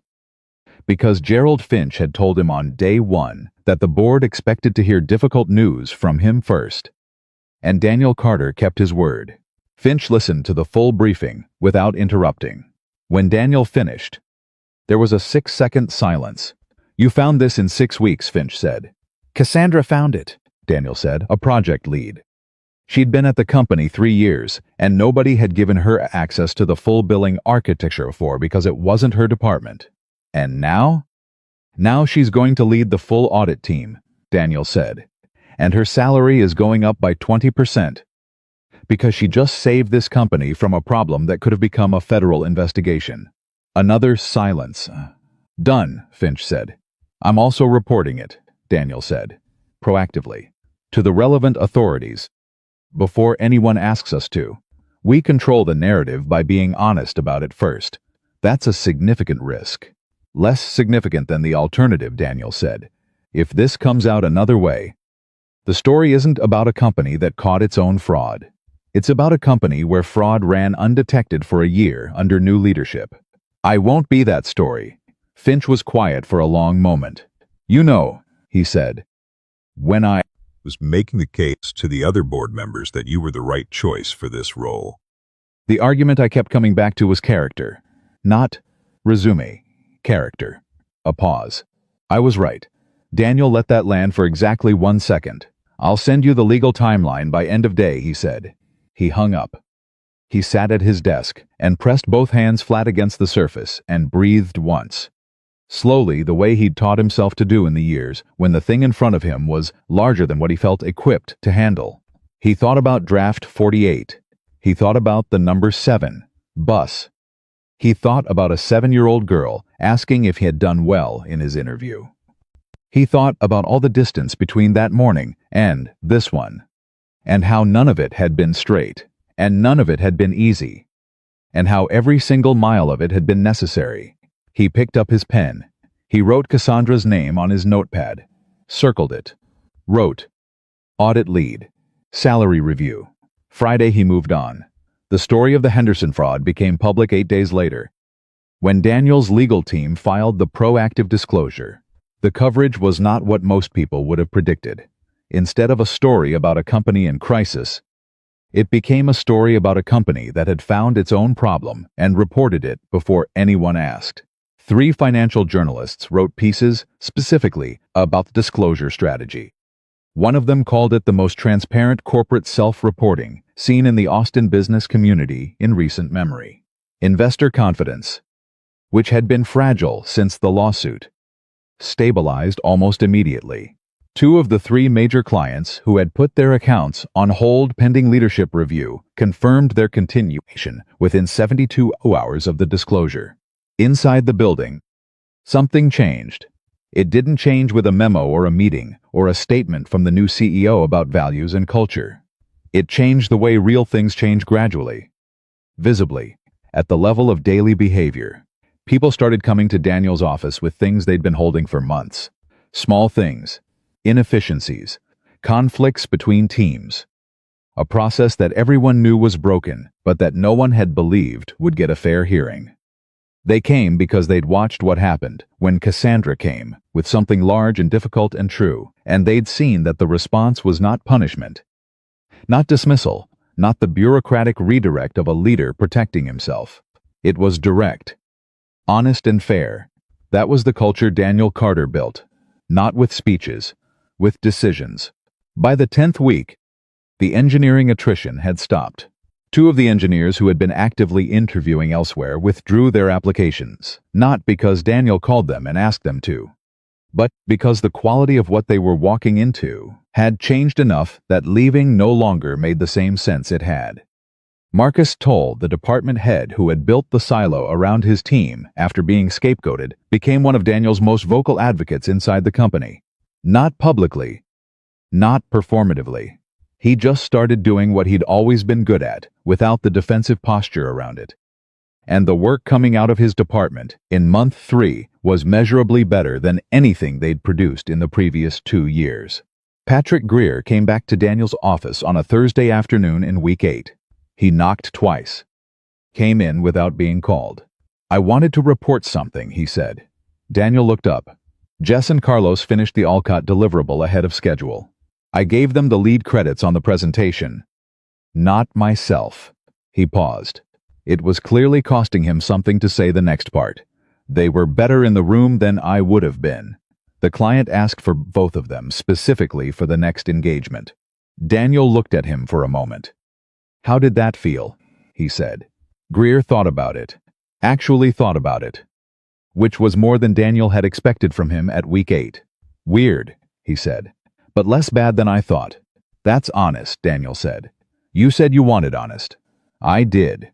Greer stood there for a moment longer, like a man who'd come prepared for a different conversation and wasn't sure what to do with the one he'd gotten instead. "Is that all?" Daniel said. "That's all," Greer said. "Then good work this week." Greer left. Daniel turned back to his screen. He had a message from Lily. Sent at 3:42 p.m. "Dad, Zoe's mom wants to know if you want to come to the soccer game on Saturday. There's a snack sign up too. You always bring the good oranges." He responded immediately. "Tell Zoe's mom yes, and I'll bring the oranges." Lily's reply came in 11 seconds. "She says you're her favorite soccer dad now. I'm the only soccer dad she knows." He typed. "Still counts." He set the phone down, and the smile stayed on his face for a moment before the next problem pulled him back. But the moment was real. He kept those moments carefully. The way you keep what's important in a place where the daily weight of the work can't reach it. The real test came in week 12. Not from inside the company, from outside it. A reporter named Dana Cheng from the Austin Business Chronicle had been working a story on the Horizon turnaround since the first week of Daniel's tenure. She'd been patient, methodical, professional in her outreach, which was why Daniel had agreed. After several declined requests to give her 30 minutes in week 10, the story ran on a Thursday morning. Daniel read it at his kitchen table before Lily woke up. Laptop with a cup of coffee that wasn't bad anymore. He'd bought a decent coffee maker 3 months into the Whitmore job and kept it through every move since. The headline was, "The CEO who walked in with a briefcase and no MBA. How Daniel Carter is quietly rebuilding Horizon Innovations." The piece was thorough, fair, and accurate. It covered his background, the computer repair shop, the certifications, the years of grinding through rejections with a kind of detail that only comes from a reporter who has done real research. It quoted Diane Mercer, who said, "He's the first leader I've worked with in 20 years who treats accuracy as a non-negotiable rather than a preference." It quoted Marcus Toll, who said, "I stopped feeling like I had to protect my team from the building. That's not a small thing." It quoted Carol Wu, who said only, "He listens first. That's rarer than people think." It did not quote Victoria Hayes. It did not mention the interview 5 years ago, the humiliation in the lobby, the faded shirt, the comment that had landed like a small public weapon in a room full of people who laughed because someone with status had given them permission to. It did not mention any of that, because Daniel hadn't told the reporter about it. He'd had the chance. Dana Cheng had asked him directly, in the 30-minute interview, whether he'd had any previous connection to Horizon Innovations.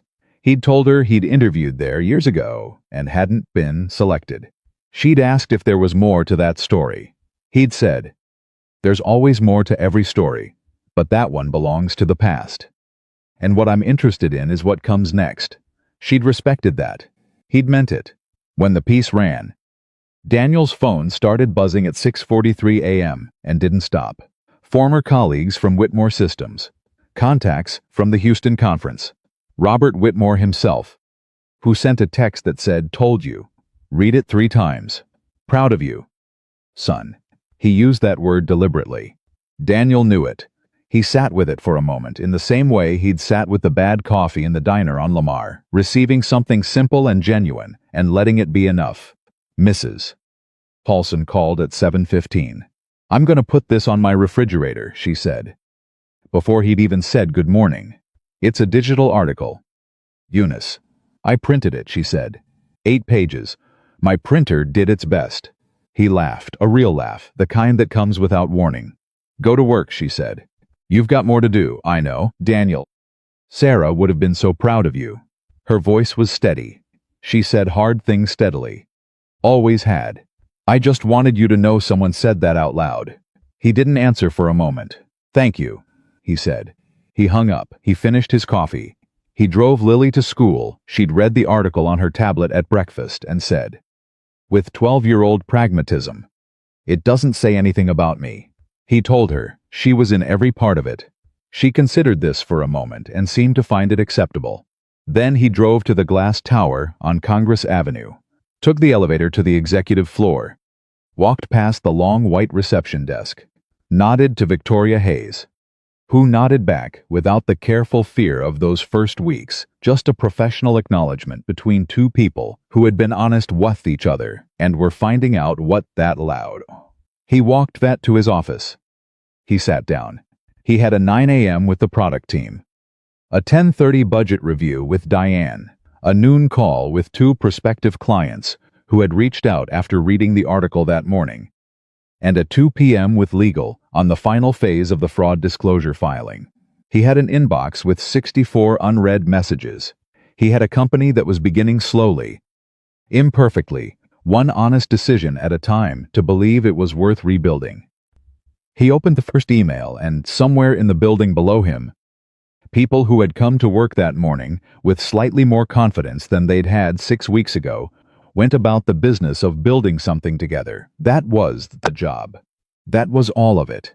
And Daniel Carter, who had once ridden the number 7 bus across Austin in a pressed shirt with $23 in his wallet and a photograph of a melting ice cream cone in his briefcase, understood something about that fact that he had earned in the hardest possible way. The building wasn't the goal.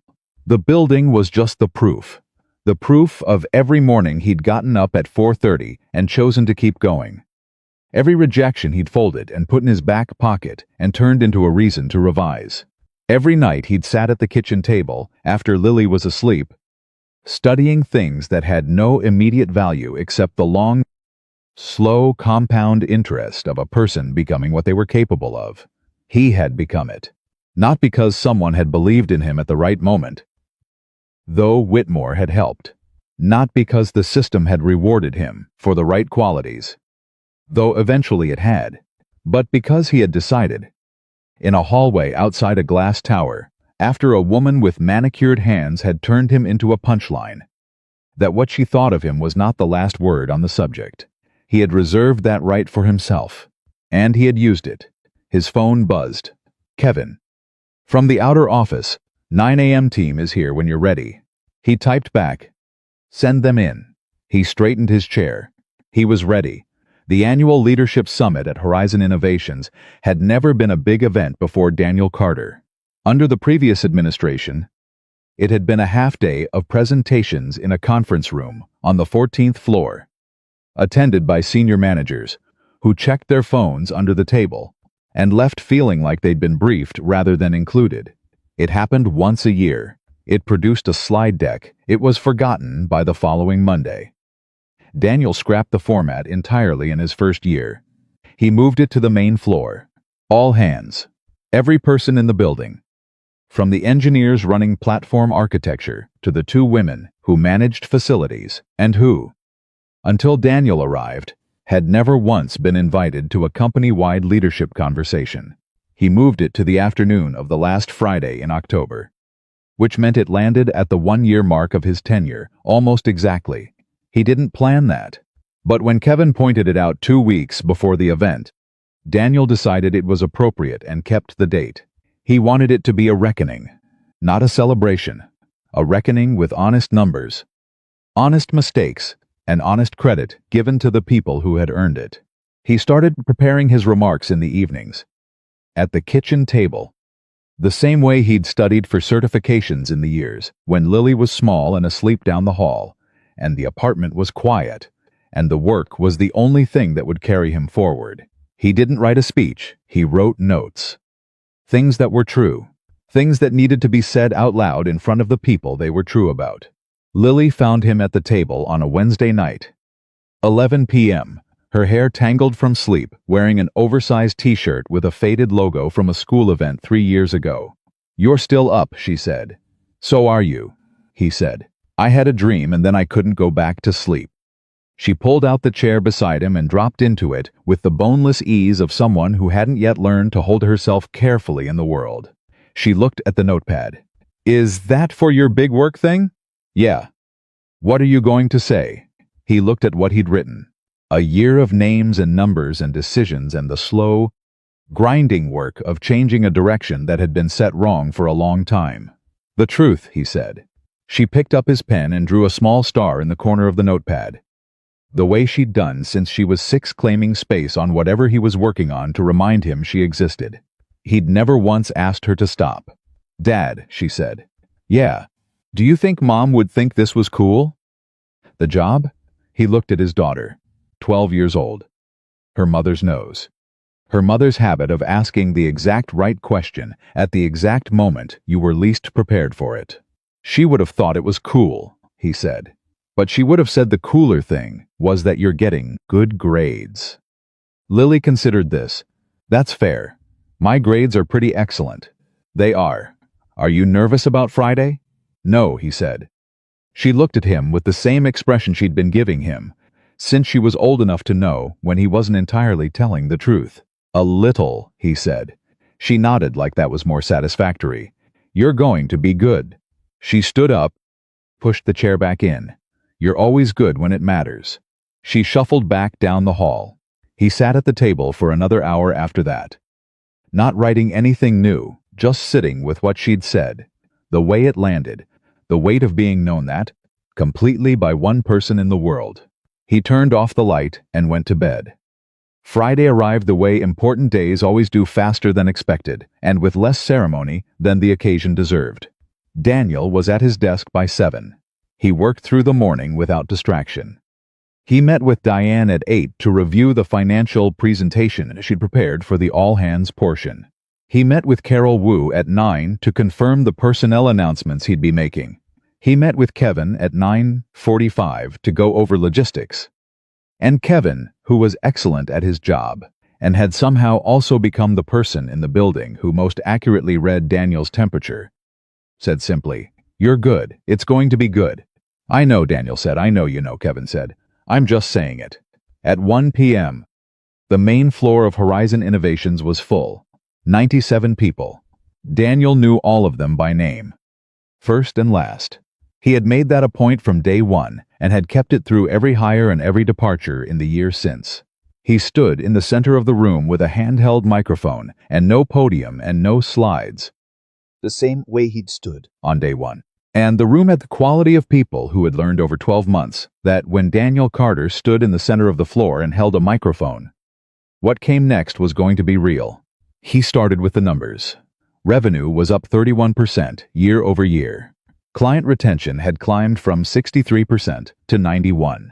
The engineering attrition rate, which had been hemorrhaging talent at a rate of nearly 1 person per month when he arrived, had dropped to 2 departures in the entire last 12 months, both voluntary, both on good terms, both resulting in referrals back to the company from the people who left. The Henderson fraud case had been fully resolved, with a settlement in the company's favor and zero impact to client accounts.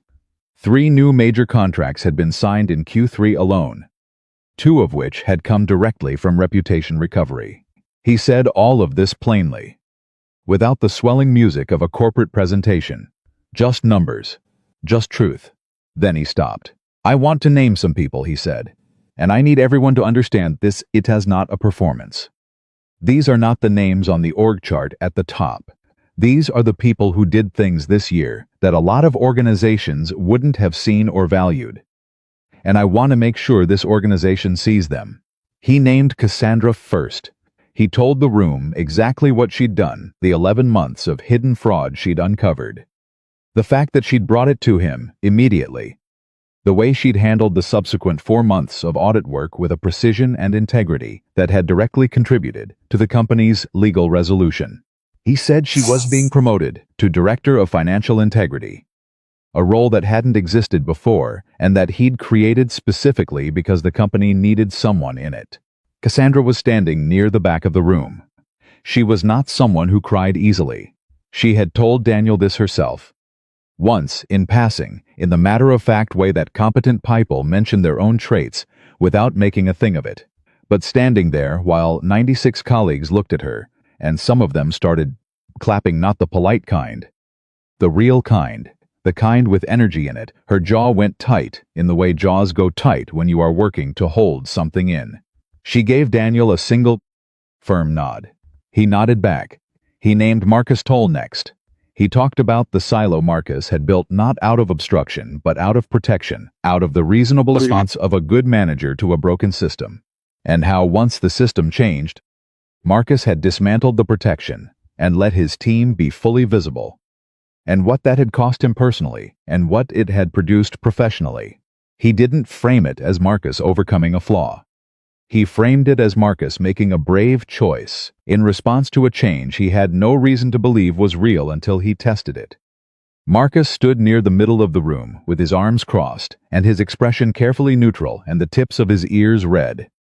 Which was the thing about Marcus that gave him away when something landed and he didn't want anyone to see it. "He's going to hate me for this," Daniel said into the microphone, with a dry lightness that got a real laugh from the room. "He'll be fine by Monday." More laughter. Marcus shook his head very slowly, which was his way of smiling without admitting to it. Daniel named 6 more people. Not all of them were managers.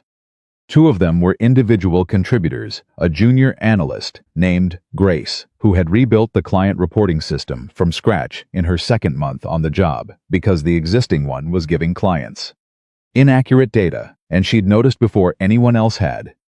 And a senior support specialist named Tom, who had maintained a client relationship through 4 months of organizational chaos, through nothing more than the reliability of calling when he said he would and doing what he said he'd do. He named them because it mattered that they be named, because one of the things that had broken Horizon Innovations before he arrived was the belief, visible in every decision made from the executive level, that results came from the top, and the people below existed to execute instructions. He was spending a year proving the opposite. He intended to spend every year after this doing the same thing. When the names were done, he stood quietly for a moment. Then he said, "A year ago, I walked into this building and told you I wasn't going to promise. Things were going to be fine. I told you I was going to be honest." He looked around the room. "I'm going to keep that commitment right now by telling you that this year was harder than I expected. Not the problems. The problems were manageable. What was harder was the trust. Earning the right to ask people who had been let down repeatedly to try one more time." He paused. "Every one of you who stayed and chose to do the work you gave me, something I didn't take lightly. I want you to know that I know what it cost." The room was very quiet. "We're not done," he said. "We're actually just getting started. What we did this year was stop the bleeding. What comes next is the building. And the building is going to be harder and better, and I want every person in this room to be part of it." He lowered the microphone. The applause started the way it had at his first all-hands organically, without being prompted, spreading from the front to the back of the room with the quality of something that had been decided rather than performed. He let it happen, without standing there, absorbing it. He handed the microphone to Kevin and moved toward the people he needed to talk to. He'd learned early that the worst thing a leader could do in a moment of genuine connection was stand in the center of it too long. The applause was for the work, not for him. He wanted the people who had done the work to feel that distinction. What he didn't expect was Victoria Hayes. He saw her from across the room. She was standing near the edge of the gathered group, not in it exactly, but close enough that she'd heard everything, seen everything. Her expression had the quality he'd come to associate with her over the past year. A composed professional surface with something more complicated moving underneath it. Visible only if you'd been watching long enough to know what to look for. He crossed the room to her, not because it was strategic, because it was what you did when you saw a person standing at the edge of something they needed to be part of. "How are you doing?" he said. She looked at him for a moment, as if she was assessing whether the question was real. She'd been doing that less over the past few months. It still happened. "Honestly," she said. "That's the only way I know how to ask," he said. She was quiet for a second. "I've been thinking about something you said in the meeting when I came to your office. You said my apology cost something real, and you respected that." She paused. "I've been trying to work out whether that was something you said to make me feel better or something you actually meant." "I meant it," he said. "How could you?" she said. "I was awful to you. In front of people. For a laugh?" "Yes," he said. "And then you sat with it for 5 years. And then you sent an email you read 4 times before you pressed send." He looked at her steadily. "I know what it costs to do something when you're not sure it's going to be received well. I spent years doing things I wasn't sure were going to be received well. That kind of courage is the kind I actually respect. Even when it's late." Victoria looked at him. For a moment, she looked like she was going to say something that was going to require both of them to be in a different kind of conversation than the one they were standing in. Then something settled in her expression, and she said, quietly and without performance, "Thank you for not making it what it could have been." "I didn't need it to be that," he said. "I know," she said. "That's what I'm thanking you for." He nodded. "There's a project coming in Q1 that I want to talk to you about. Client management restructuring. I think you're better suited for a lead coordination role than the support function you're in. Kevin will set up time." She blinked. "You're serious?" "I'm always serious about putting people in roles where they're actually useful," he said. "You've been operating at 60% of your capacity for a year because the role is smaller than the person. That's a waste." She opened her mouth and closed it again. Then, "I don't know what to say." "Say yes when Kevin sends the calendar invite," he said. And then he was moving again. Because there were people across the room he needed to get to. And the afternoon wasn't finished, and the work was never finished. And that was the point. The twist came 3 weeks later. And Daniel did not see it coming. It came in the form of a letter. Paper.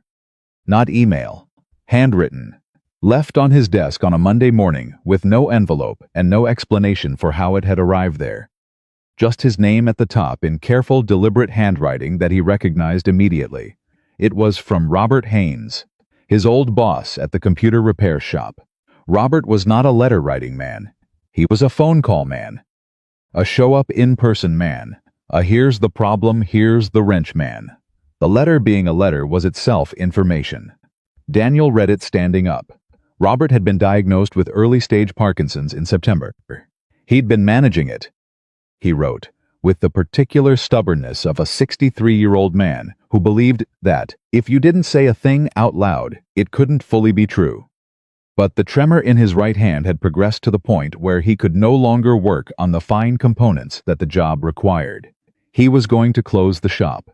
He'd told his 3 employees in advance, given them full severance from his savings, and helped them find placement elsewhere. Everything properly handled. The letter was not asking for anything. That was the first thing Daniel understood about it. Robert Haynes did not ask for things. The letter was saying something else. It was saying, "I wanted you to know, before you heard it from someone else, because you were the best person I ever had in that shop. And I wanted the record to show that I saw it, and that it mattered." The last paragraph said, "You used to come in 20 minutes early and leave 20 minutes late, and you never once asked me to notice. But I noticed, Daniel. I always noticed. What you built at that place was the same thing you've been building everywhere. I'm glad I got to see where it went." Daniel set the letter down on his desk. He stood there for a moment. Then he picked up his phone and called Robert's cell. It rang 4 times. Went to voicemail. Robert's voice on the recording. Gruff and unhurried. The voice of a man who had no patience for unnecessary words. "It's Daniel," he said. "I got your letter. Call me back. I want to talk about the shop." He paused. "And Robert, thank you. For all of it. I should have said that a long time ago." He hung up. He sat down. He opened his laptop. He pulled up the contact information for a commercial real estate attorney he'd used in the Whitmore days. He spent 20 minutes on the phone with her. Then he spent another 15 minutes with Kevin, who listened without questions and then said, "When Daniel finished, you want to buy his shop. I want to make sure it doesn't close if he doesn't want it to," Daniel said. "There's a difference." "Okay," Kevin said. "Walk me through what you need." Daniel walked him through it. The proposal he put together took 4 days. He structured it as a business continuation arrangement. Riverside Tech Repair would continue operating under a new ownership structure that allowed Robert to retain a percentage stake and advisory role for as long as he wanted it. The 3 employees Robert had already placed elsewhere were contacted and offered their jobs back as adjusted salaries. A new manager, someone Robert had recommended from his own network, was brought in to handle the day-to-day operations. Daniel did not put his name on the ownership documents publicly. He put it through a holding company. Not for ego protection, the opposite. He did it because he knew that if his name was on it, every story about the shop would become a story about the CEO of Horizon Innovations doing something generous. And he didn't want that. He wanted it to be a story about Robert Haynes's shop surviving because it was worth saving. Robert called him back on a Wednesday evening. "You didn't have to do this," Robert said. "I know," Daniel said. "I'm not going to be able to run it the way it was. You're going to advise it the way it was. That's worth more." A pause. Robert's breathing was the kind of deliberate breathing of someone who was managing something with his body that he would have preferred not to think about. "You were a computer repair tech for 2 years," Robert said. "Now, you're buying businesses." "I learned from the best," Daniel said. "Don't be sentimental," Robert said, but his voice had something in it. "I learned from a man who told a customer the truth about their computer, even when the lie would have paid better," Daniel said. "I've been doing that ever since. It's worked out." The silence on the line was the kind that meant something had been received. "All right," Robert said finally. "I'll look at your proposal." "Take your time," Daniel said. "I'll take 2 days," Robert said. "I'm not a slow reader." He hung up. Daniel set his phone down on the kitchen table. Lily was doing homework across from him. Her tongue pressed to her upper lip the way it always was when she was concentrating. She looked up. "Who was that?" "Robert. From the old shop. The one who wrote the letter?" "Yeah." She studied his face. "Is he okay?" "He's going to be," Daniel said. "Did you fix it?" "I helped," he said. "He did most of the building himself. I just made sure it doesn't get torn down." Lily looked at him for a long moment with those eyes that had always seen too much, and then said, with the simple, absolute certainty of someone who had been watching her father for 12 years, "That's what you always do." He looked at his daughter. "Yeah," he said. "I guess it is." She went back to her homework. He sat with that for a minute. The kitchen table, the orange light from the fixture above them, the particular quiet of a home that had been through things and was still standing and had become, over time, not a place of managing survival, but a place of actual rest.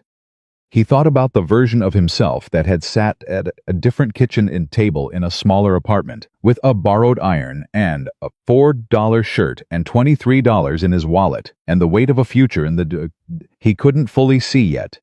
He thought about what that version of himself would have needed to hear from someone who knew how it ended. He thought he would have said, "Keep going."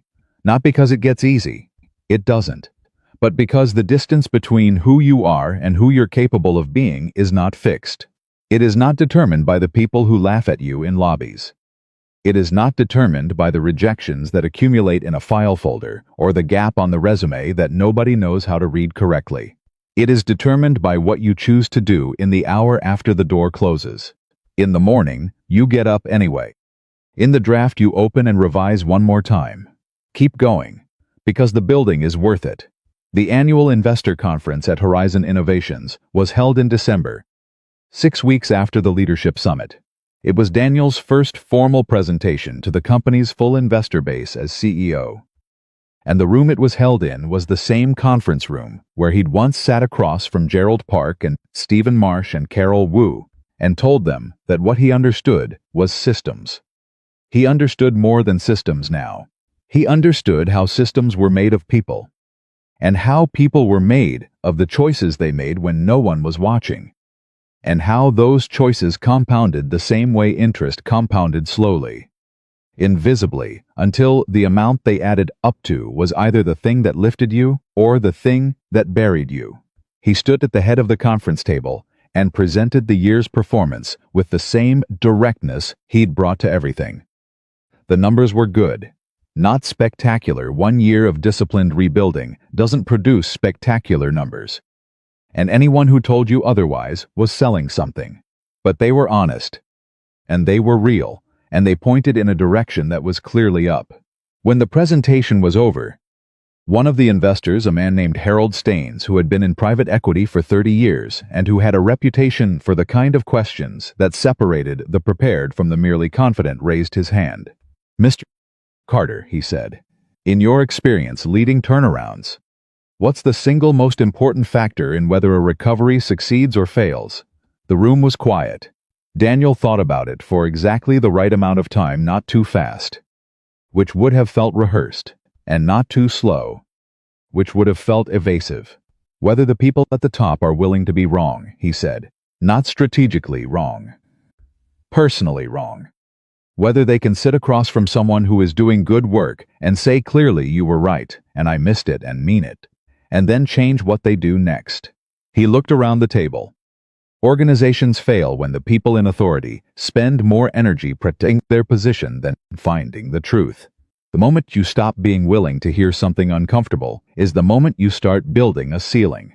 He paused. "I've spent my career being uncomfortable.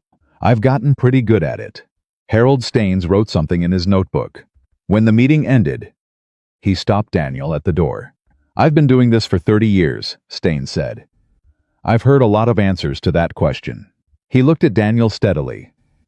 "That's the best one." Daniel shook his hand. "Thank you for asking it," he said. He meant it. He always meant it. Gerald Finch caught up with him in the hallway outside. "Staines called me before he left the parking garage," Finch said. "To say what?" "To say he's bringing 2 colleagues to the Q1 briefing who he thinks should be in this." Finch looked at him with the expression he'd been wearing since Houston, the one that said he'd made a bet and it had paid, and he was not the kind of man who made a production of being right. "You know what that means in his world." "It means we have work to do before Q1, Daniel said. Finch laughed. "You know, most people would let themselves have about 30 seconds of satisfaction before they move to the next thing." "I'll take it in the car," Daniel said. He did. He sat in the parking garage for exactly 30 seconds, with both hands on the wheel, and his eyes closed, and he let himself feel the full weight of where he was and how far it was from he'd started. The number 7 bus, borrowed iron. The briefcase with the cracked latches, the 48 drafts, the interview in a faded shirt, the woman with the manicured hands, and the comment designed to reduce him in front of an audience. All of it, the whole distance. He let himself feel it. And it was something. It was genuinely something. And he was not ashamed of feeling it. Then he started the car. He had a 12-year-old to pick up from school. He pulled out of the garage and into the Austin afternoon traffic and called Lily's cell, which she answered on the second ring with the energy of someone who had been waiting. "Are you outside yet?" she said. "On my way," he said. "I have to tell you something about Zoe's science project." "It's a lot." "Tell me," she told him. It was indeed a lot. He listened to every word of it. The same way he listened to everything that mattered, with his full attention, without interruption, with the understanding that how you listen to a person tells them everything about whether they are worth your time. Lily was always worth his time. She always had been. She always would be. He pulled up to the school fence, and she was already there. Backpack bouncing, running with her whole body, the way she always had. The way she still did even at 12, when she thought no one was watching, full speed. No holding back. Everything in. She got in, dropped her backpack, looked at him. "How'd the big investor thing go?" "Good," he said. "How good?" "The good kind of good," he said. "The real kind." She nodded like that was sufficient, pulled her seatbelt on, looked out the window. "Can we get the good tacos?" she said. "Yeah," he said. "We can get the good tacos." He pulled out of the school lot and into traffic, and the city moved around them the way it always did, busy, indifferent, full of people navigating their own distances between who they were and who they were trying to become. He drove through it easily. He knew this city. He had earned it. Block by block, in the years when earning it, cost him everything he had, and he had learned, in doing so, the only thing worth knowing about the cost. It was always worth it. Not because success was guaranteed. It wasn't. Not because the people who doubted him eventually apologized. Some of them had, most of them never would. But because the man who kept going through the rejections and the humiliations and the mornings at 4:30 and the bad coffee and the borrowed iron, that man turned out to be exactly who he needed to be, not despite what he'd been through. Because of it. That was Daniel Carter, a man who had been told he wasn't enough, and who had decided quietly and without drama that the people doing the telling were simply wrong, and who had spent every day since proving it, not to them, to himself. And that, in the end, was the only proof that ever mattered.